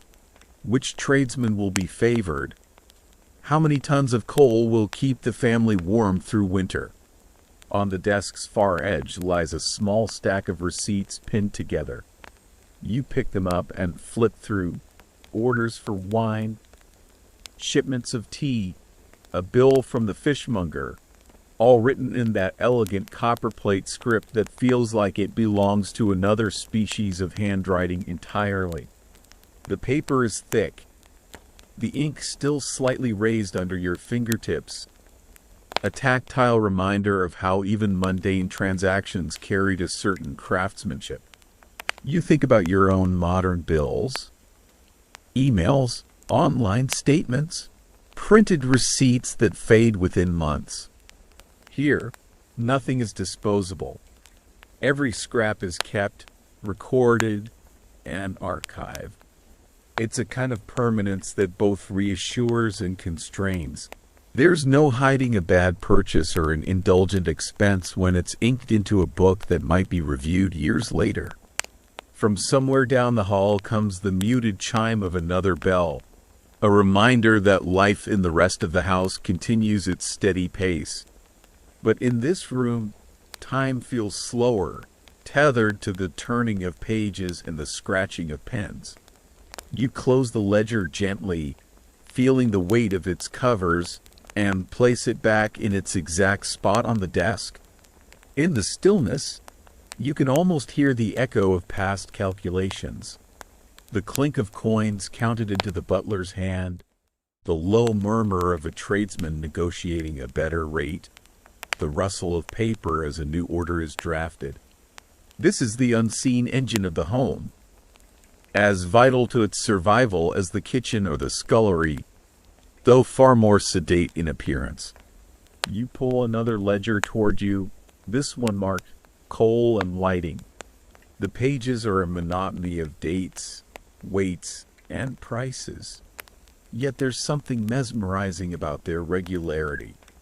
Coal delivery, 2 tons, 1 pound 16s. Lamp oil, 3 gallons, 4's 3D. Week after week, the same entries repeat, a heartbeat that keeps the house alive. Victorian homes like this one were voracious consumers of coal. Every fireplace, every stove, every range devoured it daily. You do a quick mental tally. There must be at least a dozen fireplaces in the main rooms alone, not counting the servants' quarters and kitchen ranges. Multiply that by the long winters, and the tonnage quickly becomes staggering.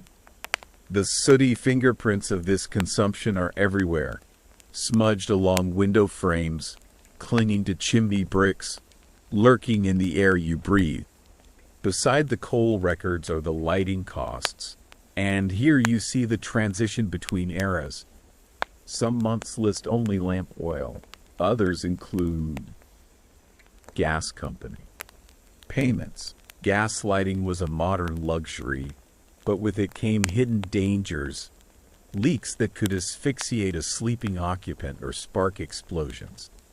Historians still argue whether households truly understood these risks or simply accepted them as the price of progress. Tucked between the pages is a small folded sheet, separate from the neat lines of figures. You unfold it to find a note written in hurried script. Coal short this week. Weather turned early. The paper smells faintly of smoke, as though it had been kept near the hearth. You imagine the scramble such shortages might cause. Fires lit only in the most used rooms. Servants urged to conserve heat in their quarters. Family members layering blankets at night. You set the note aside and let your gaze wander across the study. On a side table lies a shallow tray of coins, each in its own small compartment. Pennies, halfpennies, shillings, florins. The metal gleams in the dim light, freshly polished. Handling money directly is rare for the family. Transactions are managed through servants or by ledger. But here, the coins sit ready for small, immediate expenses. A tradesman's tip, a child's pocket money, a charitable gift pressed into a gloved hand. Your attention drifts to a framed chart hanging on the wall. It's a calendar of accounts, showing at a glance when major bills fall due, quarterly coal payments, annual livery repairs, seasonal orders for preserves and wine. The precision is impressive, but you can't help thinking it feels a little like running a miniature government, complete with its own fiscal policy. On the far bookshelf, a leather-bound volume catches your eye. Its spine is labeled Household Hints and Receipts. You pull it down, the leather warm from proximity to the fire, and open it to a random page. There are recipes for furniture polish, remedies for chilblains, even instructions for cleaning silk gloves with breadcrumbs. One page offers a method for sweetening stale milk with bicarbonate of soda, a reminder that even in wealthier homes, food spoilage was a constant concern.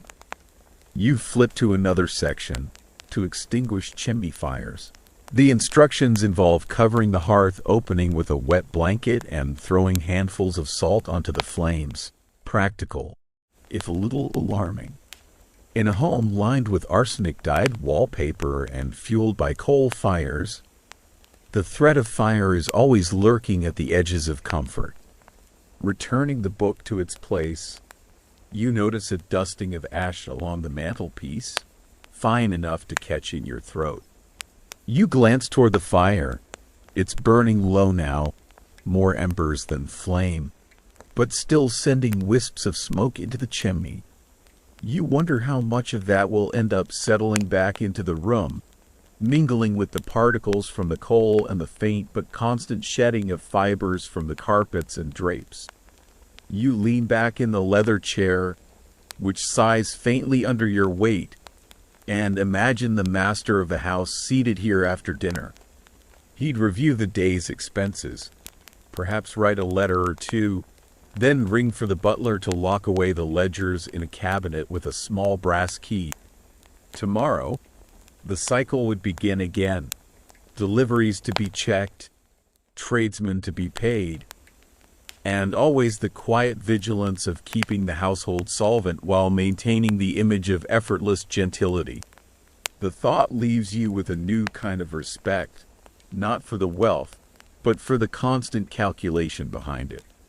This is a home run on arithmetic as much as etiquette, on the steady discipline of record-keeping as much as the polish of silver or the fluff of feather beds. And while the family might never notice the quiet work of this room, the whole facade would crumble without it. You close the coal and lighting ledger and reach for a heavier volume labeled Entertainments and Sundries. The gilt lettering on its spine is slightly worn, as if consulted more often than the more mundane accounts. Opening it, you're greeted by a list of expenditures that paints a livelier picture of Victorian social life. Musician's fee for soiree, £3.10. Florist, 100 white roses, £1.12. Confectioner, assorted sweets, £2.04. Here is the public face of the household, recorded in guineas and shillings. Dinner parties, charity balls, visiting dignitaries.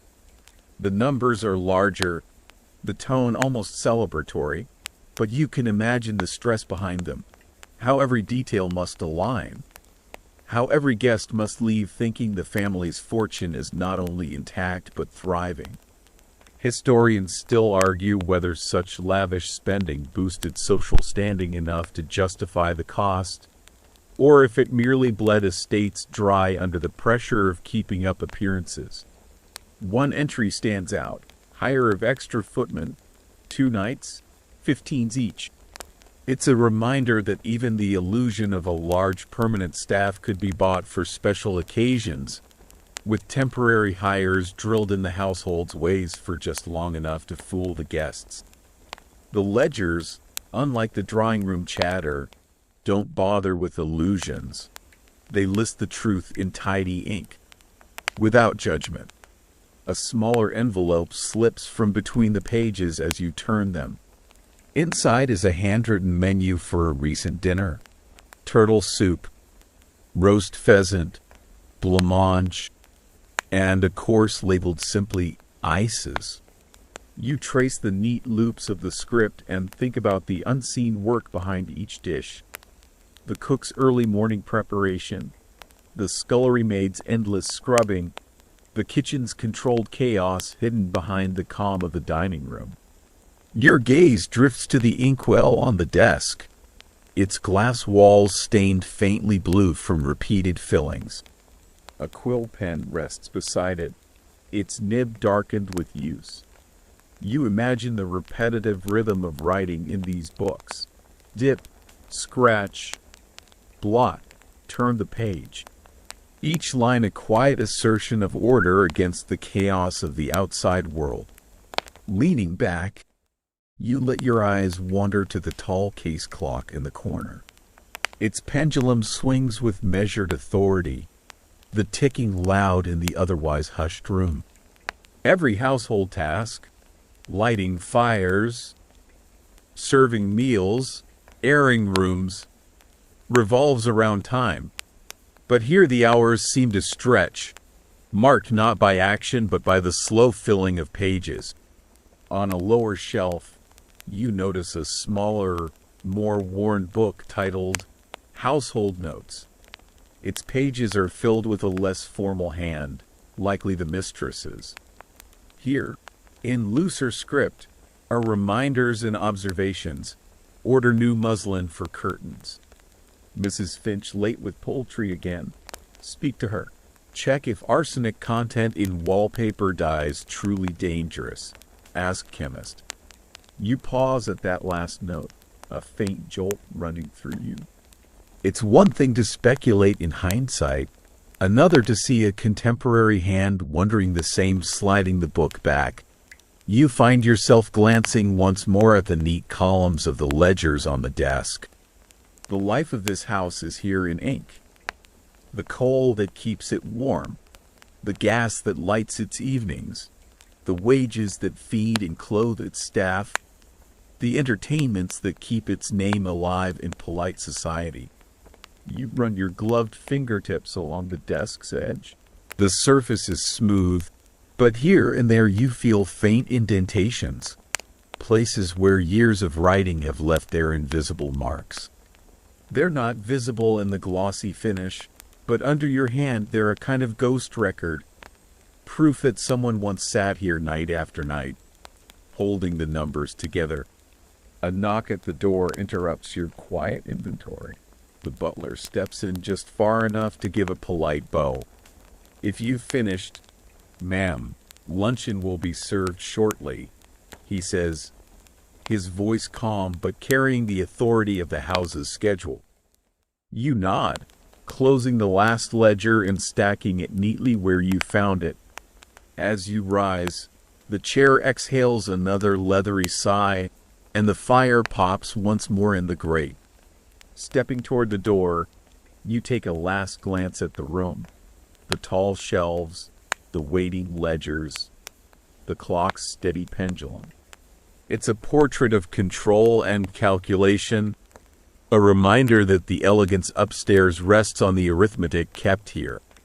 When you step back into the cooler corridor, the hush of the study falls away, replaced by the faint clatter of dishes from the dining room and the murmurs of servants moving unseen.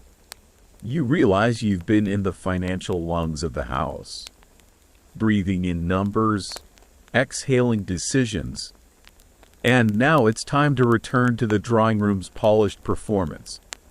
The dining room feels brighter than the rest of the house, even with the heavy curtains drawn against the mid-afternoon light.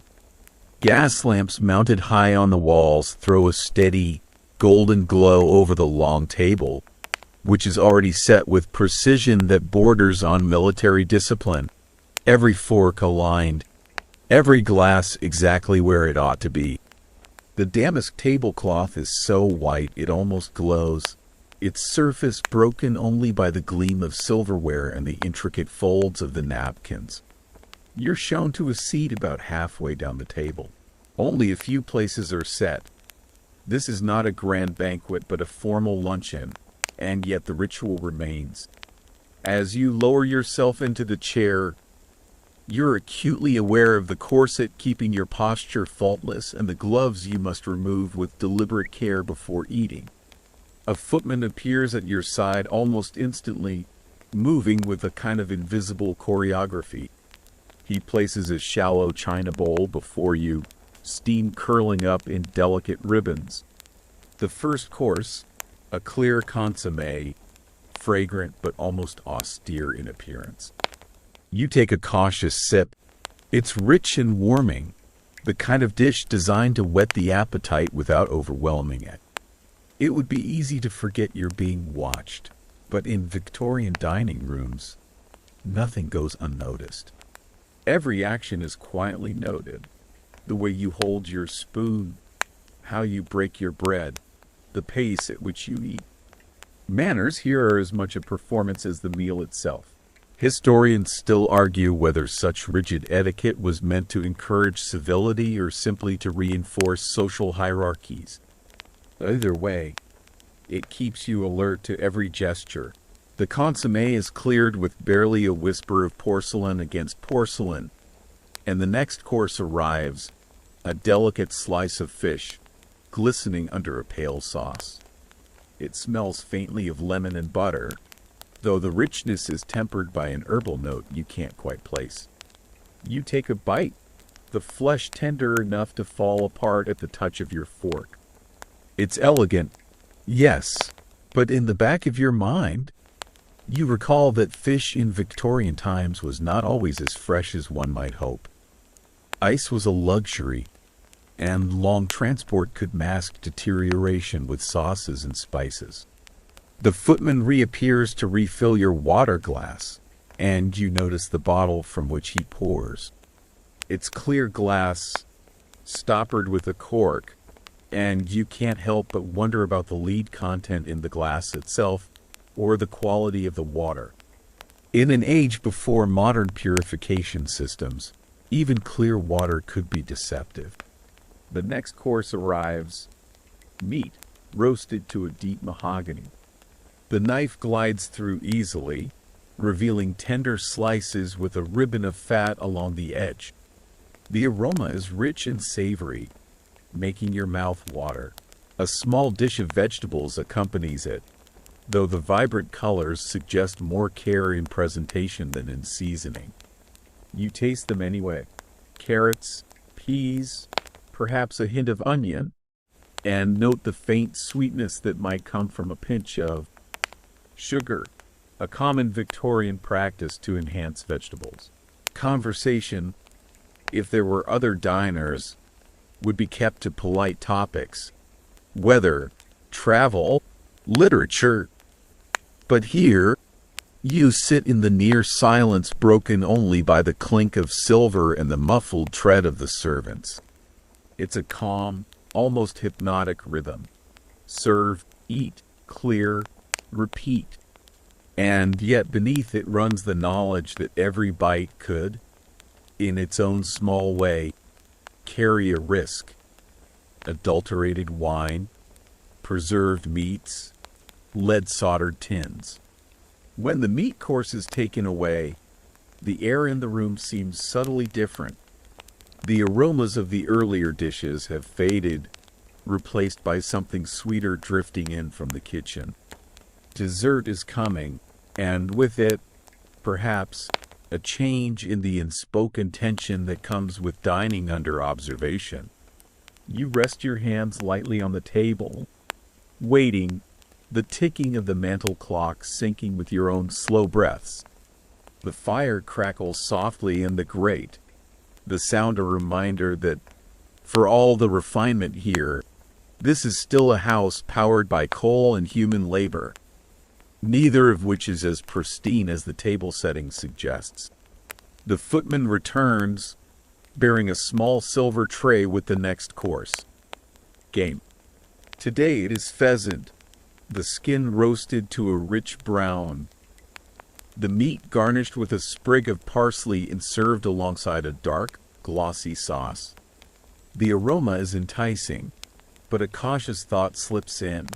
Game in the Victorian era was often hung for days, sometimes until it began to develop full flavor.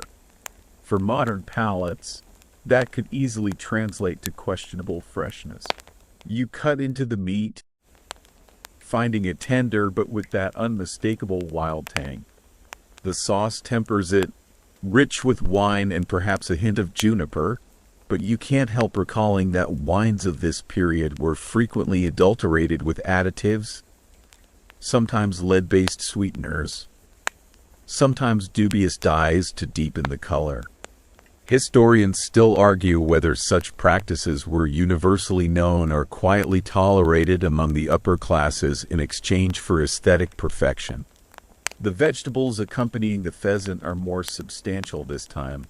Braised cabbage, boiled potatoes glistening with a thin layer of butter. The potatoes, you note, are perfectly smooth, free from the blemishes you've seen in market stalls.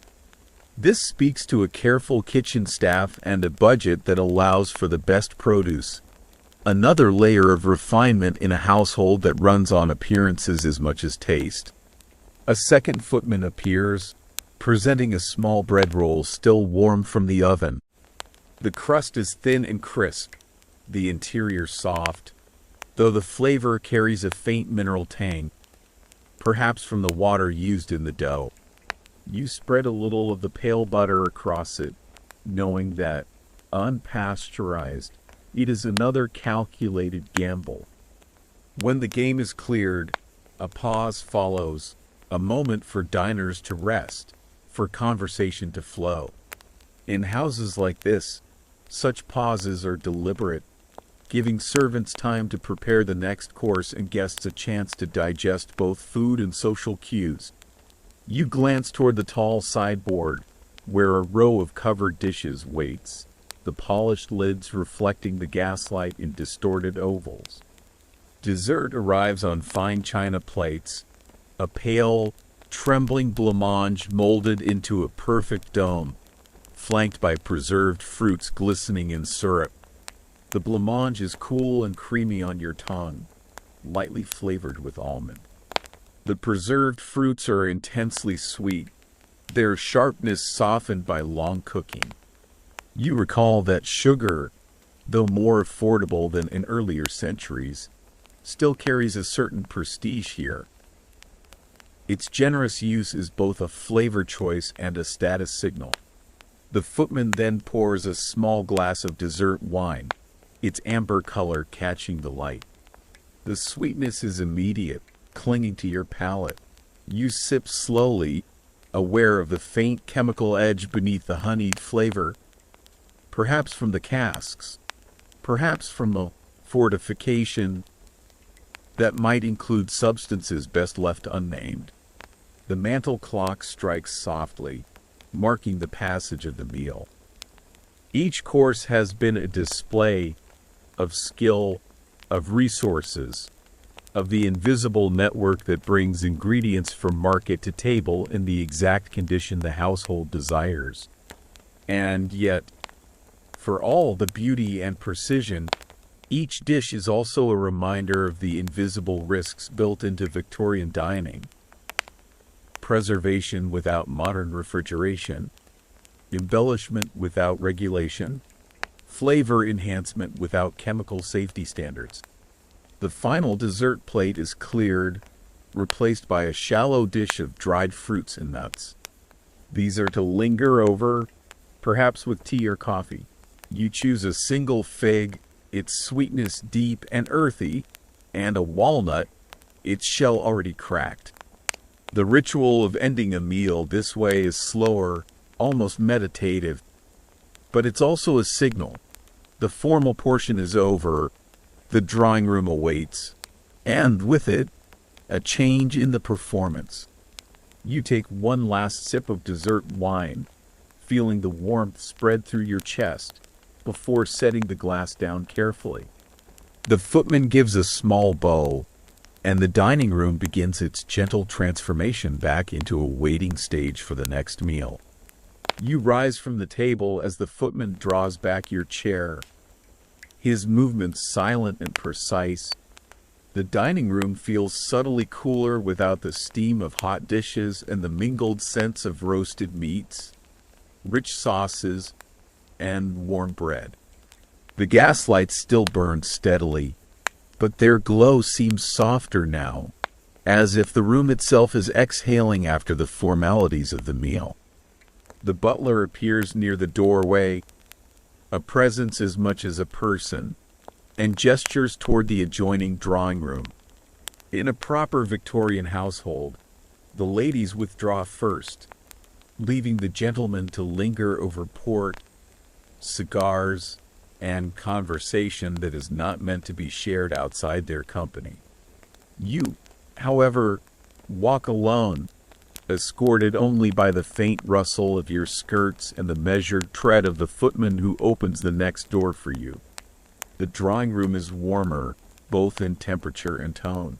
Here, the light from the fireplace mingles with the soft flicker of a few candles, making the gold accents in the wallpaper and upholstery seem to glow. A tea service rests on a low table. Porcelain cups and saucers, a polished pot, a sugar bowl heaped with crystalline lumps. The maid appears, moving with the same understated efficiency as during breakfast, and pours you a cup of tea. The steam carries the unmistakable scent of strong black leaves, malty and a little tannic. A small plate of thinly sliced lemons sits nearby, along with the sugar bowl. You take the tea plain, appreciating its straightforward warmth after the layered flavors of the meal. Tea, at least, is one comfort here that hasn't changed much over the centuries, though you know that even the water it's brewed with could have passed through lead pipes on its way to the kitchen. You sip slowly, your corset still holding you upright, and glance toward the window where heavy drapes frame the faint outline of the street beyond. Somewhere out there, the city is moving on with its own rhythm, indifferent to the rituals inside. Historians still argue whether Victorian dining rituals were truly about enjoying food or whether they existed to showcase the order, refinement, and wealth of the household. Sitting here, you can feel how the performance extends beyond the table. It's in the measured pace of each course, the choreography of servants, the subtle ways in which status is reinforced with every pour of wine and every exchange of plates. On a side table, a silver dish holds candied violets and small almond biscuits, the final indulgence of the afternoon. You take one violet between your fingers. It crunches delicately, releasing a floral sweetness that briefly cuts through the cold and Polish atmosphere of the house. It's a luxury so small you could almost overlook it, yet it speaks volumes about the household's priorities. Nothing is too minor to be done elegantly. As the tea cools in your cup, the conversation in your own head shifts to the next part of the day. You've eaten, you've sat under scrutiny, you've tasted the refinements and the risks alike. Now the house will settle into its afternoon rhythm. Letters to be written, perhaps a stroll in the garden, or time spent in the library while the servants prepare for evening. You place the empty cup back on its saucer with a muted clink. The maid appears immediately, as if anticipating your every movement, and whisks it away. The fire pops softly in the grate, the only other sound in the room. For a moment, you allow yourself to simply sit, feeling the lingering warmth of the food and drink, the faint flush in your cheeks from the wine, and the constant, subtle pressure of the corset reminding you that in this world, comfort is rarely the point. Somewhere in the house, a clock chimes the hour. The sound travels down the hallway, through the door, and into the room like a quiet summons. You straighten your gloves, adjust the fall of your skirts, and prepare to step back into the carefully balanced machinery of the Victorian home, where every moment, from the first sip of consommé to the last crumb of candied violet, plays its part in a performance centuries in the making. The scent changes as you leave the drawing room. Less perfume and polish, more the earthy tang of stone floors and faint traces of food. You're heading toward the kitchen now, though not by the grand hallway. The maid guides you down a narrower passage, the kind that exists for servants to move unseen. The walls here are plain, the paint slightly chipped, and the air cooler, carrying a whisper of the outdoors through back doors and delivery entrances. At the bottom of a short flight of stairs, the space opens into a world apart from the genteel rooms above. The kitchen is vast compared to a modern one, but it's dim, lit mostly by the glow of a banked fire in the cast iron range. Heavy copper pots hang from hooks along one wall, their once bright surfaces now dulled by years of steam and use. The center of the room is dominated by a scarred wooden table, broad enough to seat half a dozen workers if it weren't already crowded with bowls, rolling pins, and baskets of produce. The air is warmer here, thicker, and tinged with a medley of smells. Yeast from rising dough, onions just beginning to caramelize in a pan. The faint metallic note of the range's hot iron. You step closer to the table and notice a row of jars on a high shelf. The glass is cloudy, the contents suspended in liquid that glows amber in the firelight. Pickled vegetables, the maid explains, preserved from the summer's harvest to last through the winter. You take a closer look at one jar, a mix of cauliflower florets and carrots, their colors muted but still distinct. The lid is metal, the rim thick with solder. You know enough about Victorian practices to recognize the problem. That solder likely contains lead, and over time, the acid in the pickling liquid could leach it into the food. It wouldn't make someone violently ill overnight, but in slow accumulation, it could sap energy, cloud thinking, and weaken the body. Historians still argue whether people of the era noticed the subtle toll, or whether such lingering symptoms were simply accepted as part of life. Beside the pickles, another jar catches your attention. Darker, filled with a syrupy sauce. The label, written in faded ink, reads, Worcestershire. In the Victorian era, sauces like this were popular for livening up otherwise plain dishes, but recipes varied wildly. Some contained safe flavorings, others incorporated preservatives or coloring agents that the day would never pass inspection. The tangy smell rising from the cork neck is sharp enough to make your eyes water. You glance toward the range, where a pot of something is simmering. A cook in a dark dress and rolled sleeves stirs it with a long-handled spoon, glancing up only briefly to acknowledge you. Her movements are practiced, rhythmic, a metronome to the background hum of kitchen life. A scullery maid scrubs at a pan in a side sink, the water clouded with soap and food residue. From somewhere beyond, the dull thud of a cleaver on wood marks the work of a butchered joint being portioned for tonight's meal.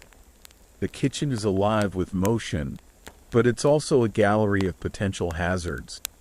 Open flames leap under pots.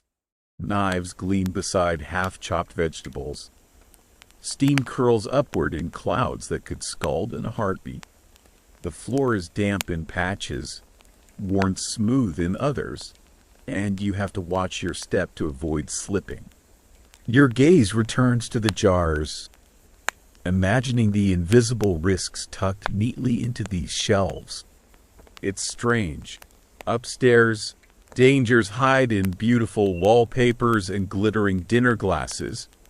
Down here, they're in the very food that sustains the house. And yet, despite the risks, there's a vibrancy here that you didn't feel above.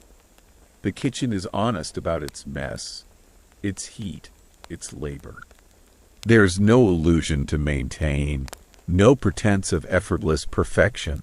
Everything here exists because someone worked for it, from the bread rising quietly on the counter to the broth simmering on the range. You take a step toward the table, the warmth of the range on your back, and rest your gloved fingers lightly against the wood. It's sticky in places from flour and dough, smooth in others from years of knives and rolling pins. You can almost feel the history in it. Thousands of meals begun here, some destined for lavish upstairs banquets, others for the quieter plates of the servants' own meals. You move along the shelves, eyes scanning the other preserved goods. There are jars of chutney, their contents a murky reddish-brown, flecks of spice suspended in thick syrup. One jar bears a handwritten note, best before Michaelmas. It's a charming sentiment, though, the Victorians had no fixed expiration standards. Food could sit on a shelf for months or years before being served, with only smell and taste to judge whether it was still good. A row of tins catches your eye next. Their embossed labels are elegant, the metal dulled from years of handling. Enough to recognize the risk. Soldered with lead, just like the pickle jar lids. The thought of acidic fruits or syrups sitting inside, slowly dissolving microscopic amounts of metal into their contents, makes your stomach shift uneasily. Lead poisoning wasn't always dramatic. It crept in, dulling the senses, exhausting the body, often misdiagnosed as something else entirely. Historians still argue whether the cumulative effects of such everyday exposure shaped the health of the entire era. On a lower shelf sits a crock of butter, its surface sealed with a layer of wax. The cook notices your glance and says it's to keep the air out, but you can't help picturing the butter's journey, churned from milk that may or may not have been fresh, stored without refrigeration, and only occasionally resalted to extend its life. It's a gamble every time the lid is broken. You pass a small basket of eggs, their shells pale cream and speckled. They look wholesome enough, but these would be stored at room temperature for days, sometimes weeks, before use. A quick sniff and a practiced shake were the only tests available. The kitchen here runs on trust. Trust in suppliers, in staff, in the unspoken assumption that if it doesn't smell foul, it must be fine. The cook lifts the lid of her simmering pot, and a plume of steam rises, fragrant with beef, onion, and herbs. She dips a spoon, tastes, nods to herself, and stirs again. Cooking in this kitchen is a blend of skill and instinct honed over years of repetition. Yet, even her careful touch can't remove the hidden dangers in the ingredients themselves. You drift toward the far end of the kitchen, where the scullery opens. It's smaller, colder, the stone sink stained from years of use. A young maid stands there, sleeves rolled high, hands red from scrubbing. The water is lukewarm at best. Without modern hot taps, she must carry every bucket from the range or the pump. She glances at you briefly, then goes back to her work, her rhythm steady despite the chill. On a bench nearby, a basket of apples sits, some showing spots of brown. The cook will likely cut away the blemishes and use the rest in a pudding or sauce. Waste is costly, and the line between fresh and past it is a flexible one here. It's a reminder of just how carefully households had to manage their supplies, especially perishable ones, without the safety net of refrigeration or airtight packaging. Your fingers trail over the edge of a flour sack leaning against the wall. The coarse fabric is cool under your gloves, the faint scent of grain rising from it. Yet you've read about how such flour sacks sometimes carried more than flour, tiny beetles or larvae, unnoticed until they hatched. Sifting was a daily chore, not for texture, but for removing uninvited guests. You take a step back, letting the sounds of the kitchen fill in the picture. The hiss of something frying in a shallow pan, the scrape of a knife against a chopping board, the rhythmic clunk of the scullery maid's brush in the sink. Down here, the house's elegance is stripped to its bones.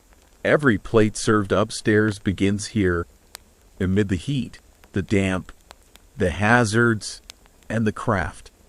A sudden draft slips through the back door as it opens, and a delivery boy steps in, cheeks flushed from the cold. He carries a crate of glass bottles, each sealed with a cork and stamped with a wax seal. The cook inspects them one by one, nodding at most but setting two aside with a frown. You edge closer and see a faint cloudiness inside the rejected ones. Milk, most likely on the verge of spoiling. Without refrigeration, it's a race against time, and even pasteurization is still a novelty here, far from standard practice. The boy sets down another parcel, wrapped in paper and tied with twine. A faint briny smell escapes as the string is cut. Salted fish. Its preservation reliant entirely on the salt's ability to hold decay at bay. If the balance tips, it will turn in a matter of hours, and the smell will be unmistakable. Yet even fresh deliveries aren't entirely safe. Harbor docks and storage warehouses are not immune to rats, damp, or careless handling. The cook moves to a corner cupboard and takes out a paper packet, pouring its contents, white granules, into a ceramic bowl. Sugar, though perhaps not the clean, refined kind.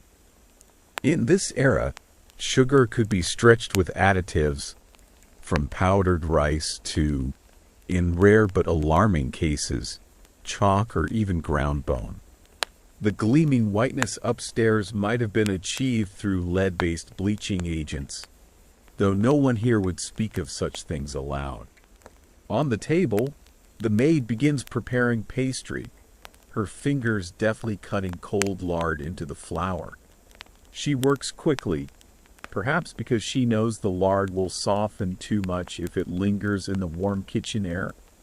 You watch the dough form under her hands, thinking how even this simple act holds layers of unseen risk. Was the flour pure? Was the lard fresh? Did the water come through lead pipes? A clang echoes from the range as another pot is set down, this one brimming with root vegetables ready for boiling. The earthy smell of turnips and carrots fills the air, grounding the space in the season. These at least are low risk compared to the jars and tins, though even they might carry the residue of the soil they grew in. Soil that could be rich not only in nutrients but in the waste from the city's overflowing cesspits. The cook catches you looking at the jars again and smiles faintly, though it doesn't quite reach her eyes. "They've kept us fed through worse winters than this," she says, her voice steady. There's truth in that, despite the hazards. These methods worked, at least well enough for many to survive. For every family touched by slow, creeping illness, countless others carried on, none the wiser to the source of their ailments. Historians still debate whether this ignorance was bliss or tragedy. Standing here, you feel it's a bit of both. The kitchen is a place of life and danger intertwined, where every meal is a gamble taken in faith.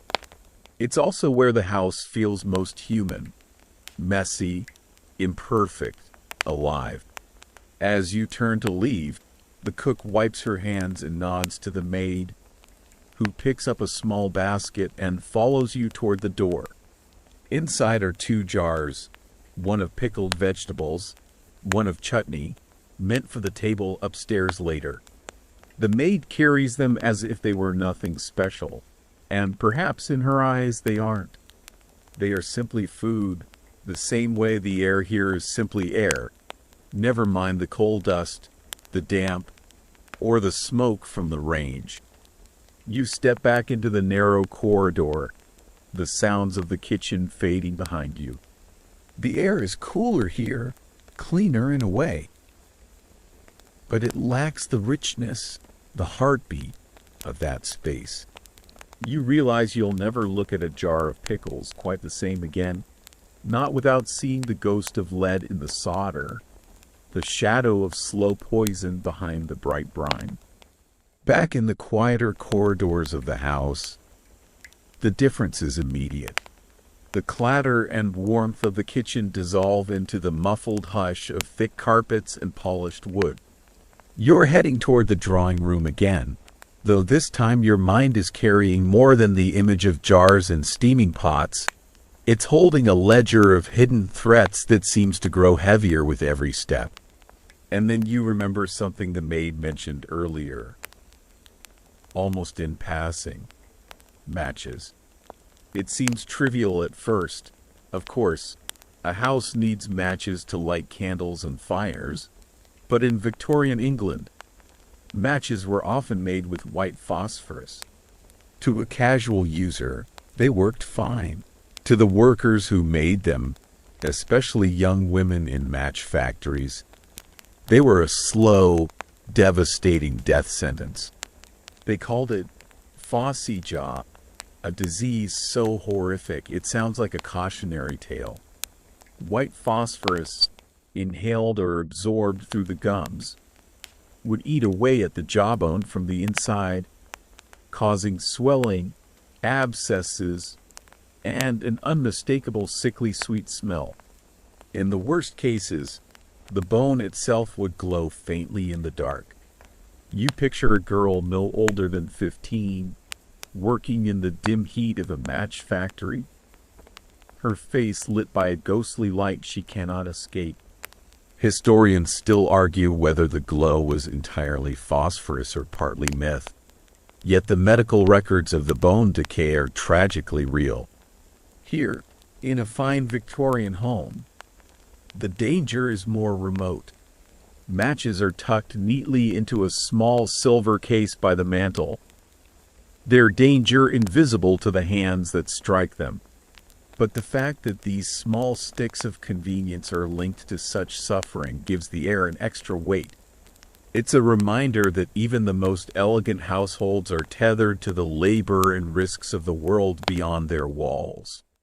You pass through a hallway lined with portraits, the painted eyes of long-dead ancestors following you in that unsettling way only oil paintings can manage. Somewhere beyond, a faint hiss catches your attention. Not quite a whisper, not quite a leak, but enough to make you pause. The house's gas lamps hum quietly in their brackets, each one fed by a network of narrow pipes. Gas lighting was a marvel of its age, replacing smoky candles with a steady, bright glow. But those same pipes could, and often did, leak, releasing a deadly mixture into the air. In small doses, it might just make you lightheaded, dizzy, a little forgetful. In larger ones, it could send you to sleep forever without a sound.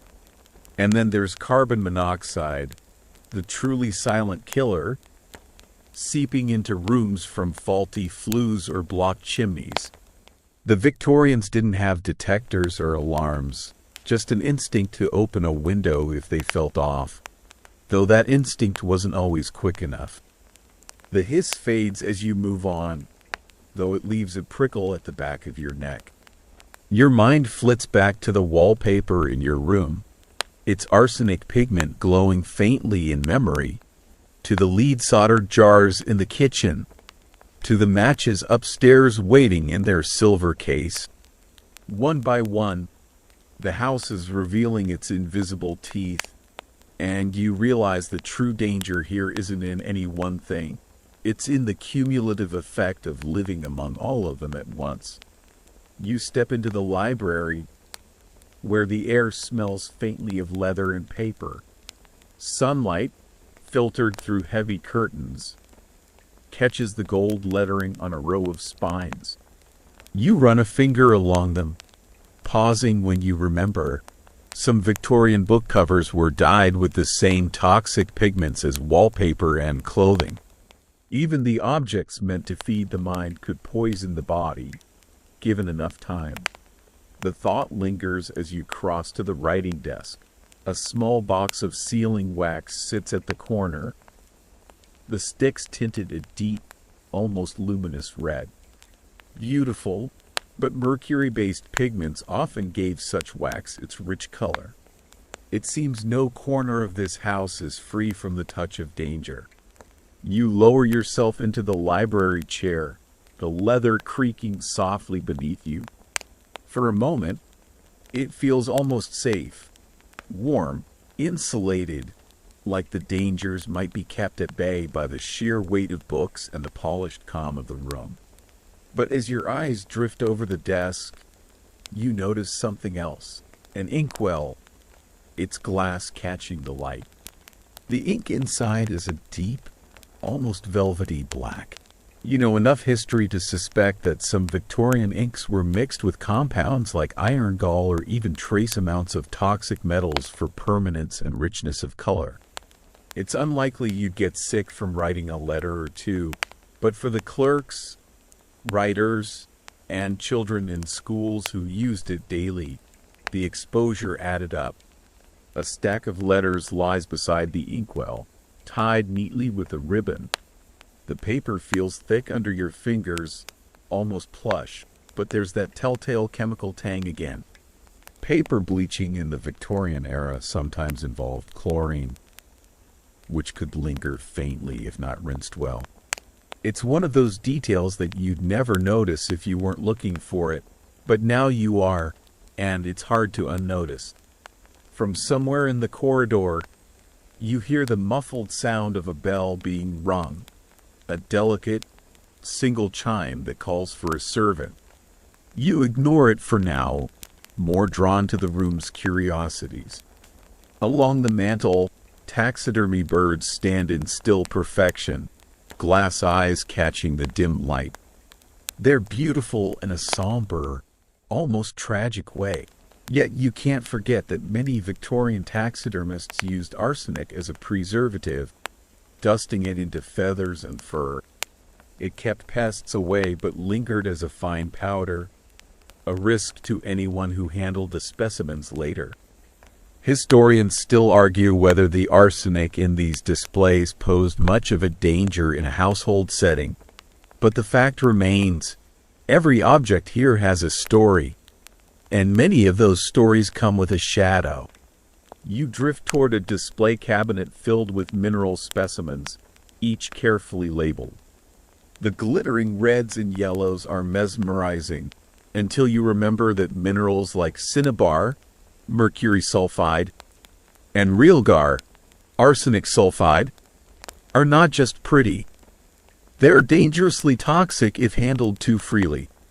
In a time when curiosity cabinets were all the rage, few thought to shield such specimens from children's eager fingers. A clock ticks quietly on the far wall, its brass pendulum swinging with hypnotic precision. For a moment, you let yourself listen, the steady beat almost meditative. Then you notice the faint tarnish creeping along the clock's decorative trim. Victorian brass was often polished with solutions containing ammonia or other harsh chemicals, and repeated exposure, especially for the servants who did the polishing, could lead to skin irritation or respiratory trouble. You glance toward the window, where heavy drapes block most of the light. The fabric is plush, richly dyed, and you remember reading that some of the richest hues, particularly blues and reds, came from dye processes that involved copper arsenite or other metallic compounds. Again, it's the same theme, beauty bought at a hidden cost.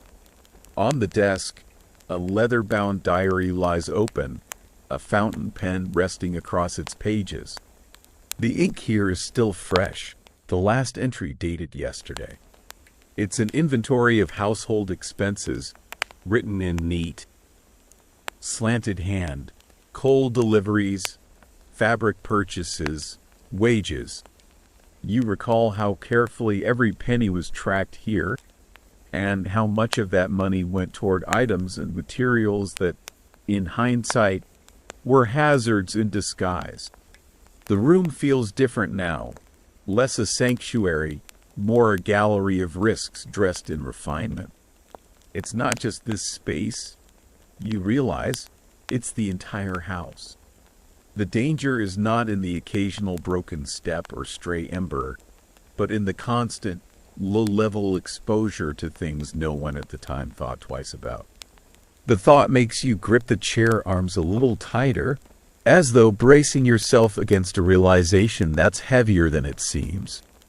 The library's charm is still there, but threaded through it is an awareness that every object, every material choice, was made in an age when knowledge was partial and safety was secondary to style, status, or convenience. You push yourself up from the chair, the soft sigh of the leather following you as you make your way toward the door.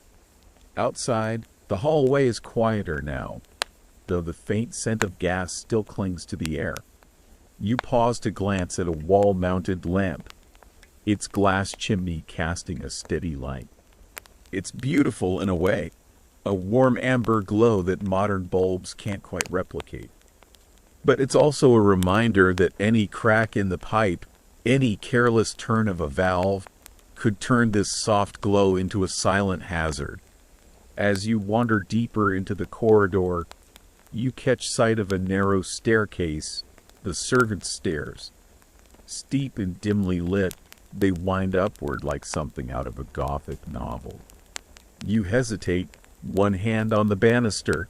These steps are worn smooth in the center from years of use, the edges slightly uneven. In a household where servants might carry heavy coal scuttles or trays of food up and down all day, one misstep could mean a fall bad enough to end a career, or worse.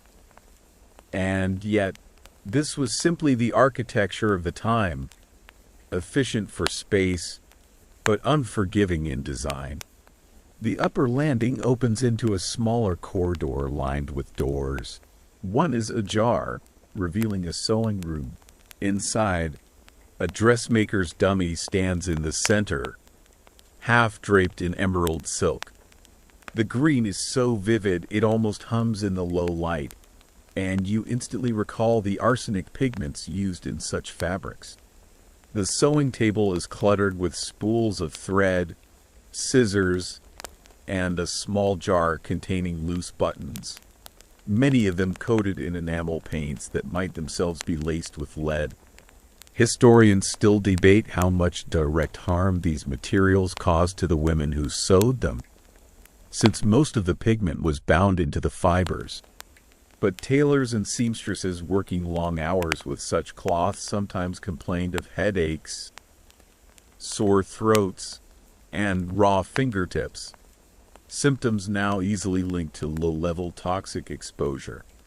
A half-finished garment rests across the back of a chair, and beside it, a small paper envelope labeled "hat trims." You peek inside and see bright red artificial flowers. They are lovely, but better than to be fooled. Mercury-based dyes were often used to achieve that kind of depth in color. Inhaling dust from these decorations over time could lead to trembling hands, mood swings, even memory loss, a condition known then as Mad Hatter's disease, not from hats themselves, but from the mercury in felt making. You back away from the sewing room, closing the door gently. The hallway feels colder now, though whether from the actual draft or the knowledge you carry, it's hard to say. You pass another door, this one leading to a child's nursery. The faint scent of lavender drifts from inside, perhaps from sachets meant to ward off moths. You remember that some insect repellents of the era contained camphor or naphthalene, which, while effective, could cause nausea or dizziness if overused in small, closed rooms. The room is empty now, just a small bed with a crocheted coverlet and shelves lined with toys. A doll in a green dress sits propped against the pillow, her painted cheeks faintly cracked. Lead-based paint was common for toy details, and children's habit of putting things in their mouths meant a direct path from decoration to danger. Yet here she sits, harmless looking, as if waiting for a child to return from lessons. You close the nursery door softly, the latch clicking into place. By the time you return to the main staircase, the library and its dangerous curios feel far behind, yet their memory lingers. This house is a living museum of beauty and risk intertwined. Every hallway, every object carrying some quiet threat. You can't decide if that makes it more fascinating or more terrifying. And as you descend, the banister smooth under your hand, you realize something else. The Victorians lived among these hazards without the constant hum of anxiety you feel now. For them, these were simply the givens of life, unremarkable and unremarked upon. Perhaps ignorance really was a kind of armor, though not one you'd ever choose to wear yourself. The evening has crept in almost without you noticing. Outside, the light has thinned to a smoky gray, and inside, the air carries that familiar mingling of coal smoke, wood polish, and something faintly metallic. The household has settled into its nighttime rhythm. Muffled footsteps from servants on the upper floor, the occasional clink of china from the dining room being cleared, and the low murmur of voices that carry just far enough to remind you you're not alone. You find yourself in the drawing room again, this time sinking into one of the overstuffed chairs by the fireplace. The flames crackle softly, casting dancing shadows across the wallpaper, the same arsenic-laced green you noticed earlier. In this dim light, the danger almost seems to dissolve into nothingness. Almost, it's easy to see how people of the time could ignore it. The room is warm, the fire soothing, and the lure of comfort is powerful. On the low table before you sits a small silver tray with a decanter and 2 glasses. A footman approaches silently, as if on cue, and offers you a measure of sweet wine. You hesitate for a moment, remembering the quiet truth that Victorian wines were sometimes adulterated with lead salts for sweetness, with dubious coloring agents to mimic age. But the warmth of the fire, the soft light, the faint ache in your shoulders all conspire to make you accept. The wine is rich, almost cloying, and you set the glass down after only a sip. You're not sure whether the slight dizziness that follows is from the drink or simply the long day spent navigating an unfamiliar century. The footman departs without a sound, and the room falls into that peculiar stillness that feels like a held breath. On the mantel, the silver match case catches your eye again. You imagine striking one of those white phosphorus matches, the sudden flare of heat and light, the faint hiss. Such a small thing, yet in its making, it could have consumed a life. You find yourself tracing the connections. The coal that warms you mined by men who might never see their 40th birthday. The glass in the lamp shaped by hands scarred from molten heat. The fabric of your chair woven with dyes that could slowly undermine the health of the weavers. Historians still argue whether awareness of these risks was common knowledge or rare insight in Victorian households. Some suggest that the wealthy chose not to know, content to let comfort shield them from the harsher truths of the world beyond their walls. Others believe that suspicion was there all along, but the alternatives, less comfort, less beauty, were simply unthinkable in a society built on appearances. You lean back in the chair, eyes half closed, listening to the faint rhythm of the clock on the mantel. Each tick feels heavier than the last, as though time itself is draping a blanket over the house. Somewhere upstairs, a floorboard creaks. You tell yourself it's just the settling of wood in the cold, but a flicker of unease worms its way in. In a house lit by open flames, heated by coal, lined with flammable fabrics, any sound out of place could be a warning. The fire pops, sending a brief spray of sparks against the grate. You watch them fade and die, the warmth of the hearth settling deeper into your bones. You think of the long list of invisible dangers you've cataloged since waking in this house. Gas leaks, carbon monoxide, lead, arsenic, mercury, phosphorus, and realize that survival here is less about avoiding catastrophe and more about navigating an endless series of small risks. A soft knock interrupts your thoughts. The maid from this morning steps into the drawing room, candle in hand, her face lit by the small, wavering flame. She informs you that your bedroom has been prepared.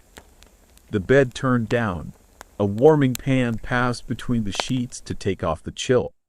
You thank her, rising slowly from the deep chair, and follow her through the hallway. The corridors seem longer now, the shadows stretching into the corners where lamplight doesn't quite reach.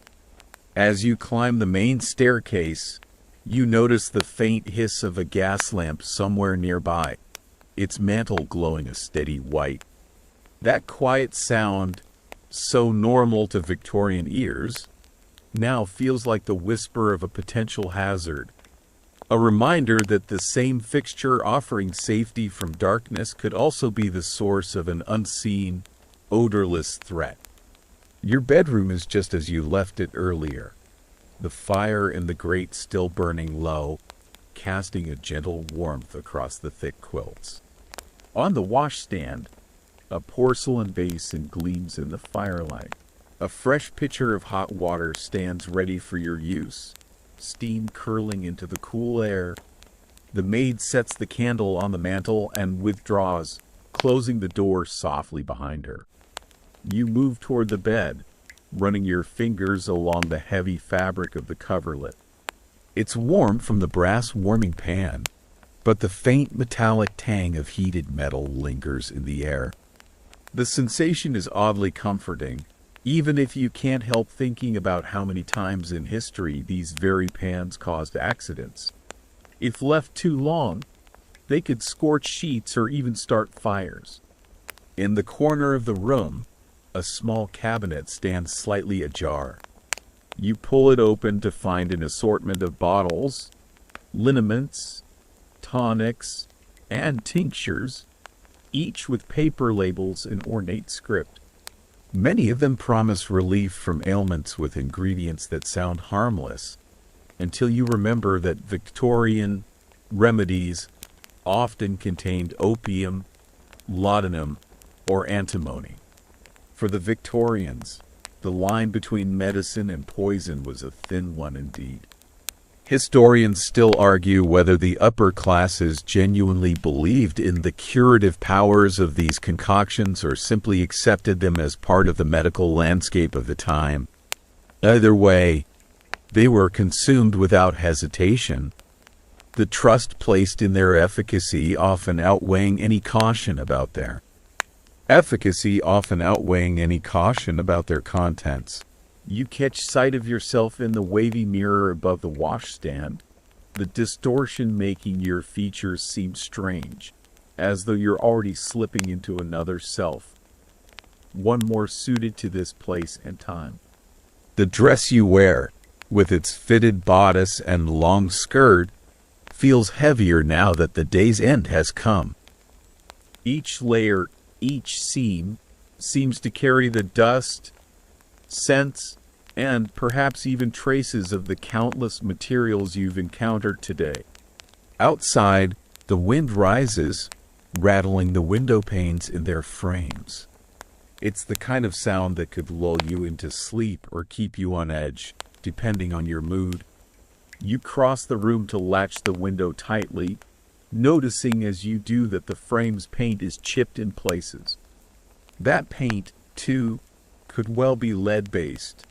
Yet another tiny reminder that this room, for all its comfort, is no safer than the rest of the house.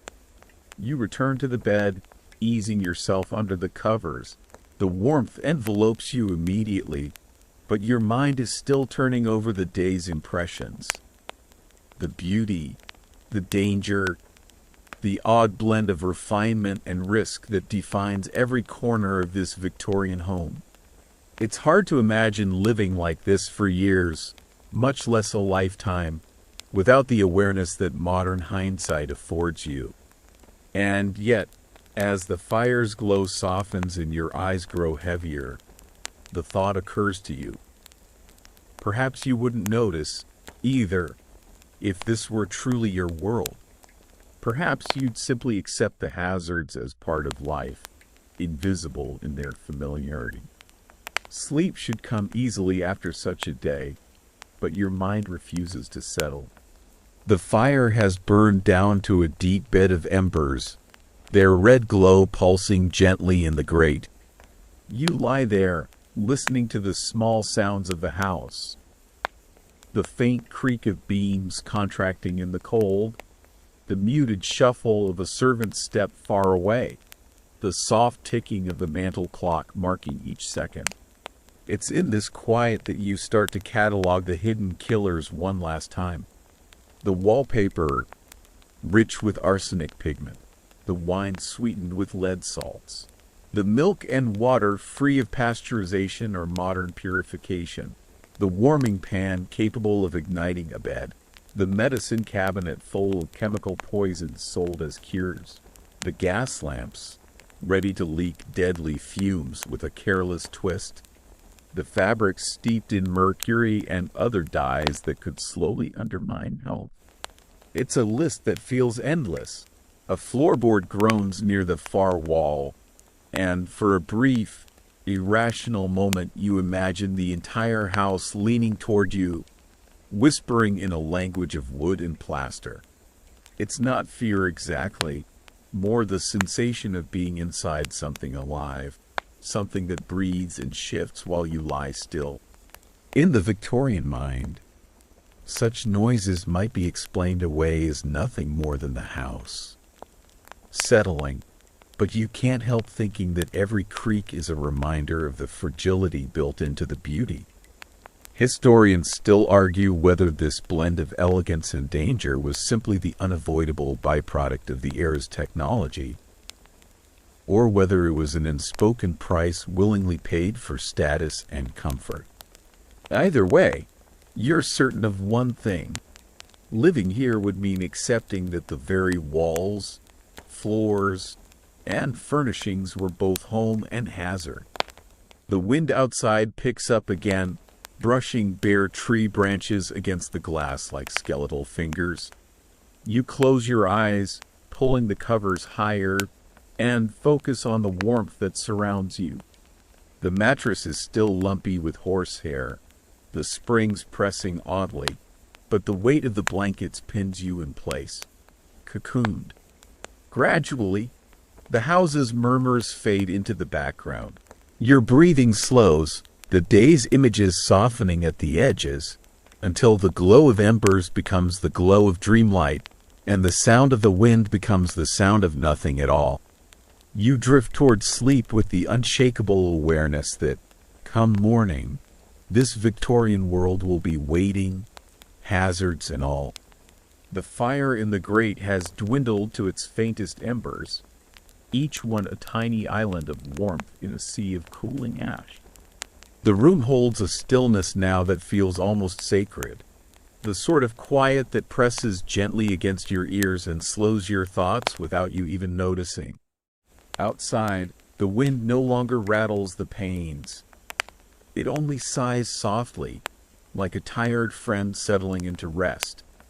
You lie beneath the heavy layers, feeling their weight mold to the shape of your body, holding you in place. Every muscle that worked through the long Victorian day, walking across cold floors, holding skirts out of the mud, lifting utensils in a dozen delicate motions, has finally loosened. The ache in your shoulders has dissolved into a comfortable heaviness, the kind that makes you want to stay still forever.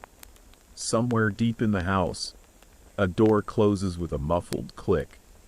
You don't even wonder who it was or why. The sound is just another thread in the fabric of the night. The air smells faintly of coal and old wood, familiar now, almost like a scent you've known all your life. Even the thought of arsenic in the walls or lead in the paint has lost its urgency. Those dangers are far away, muted by the softness of the moment. Your eyelids drift lower, and the border between waking and dreaming begins to blur. The shapes of the furniture melt into shadow, the fire's glow slipping away into darkness. The bed beneath you feels endless, as though it could carry you far beyond this room, this house, this century. And so you let yourself sink, carried by the hush of the Victorian night, knowing that for now, in this breath, you are safe. Sleep comes quietly, and you welcome it.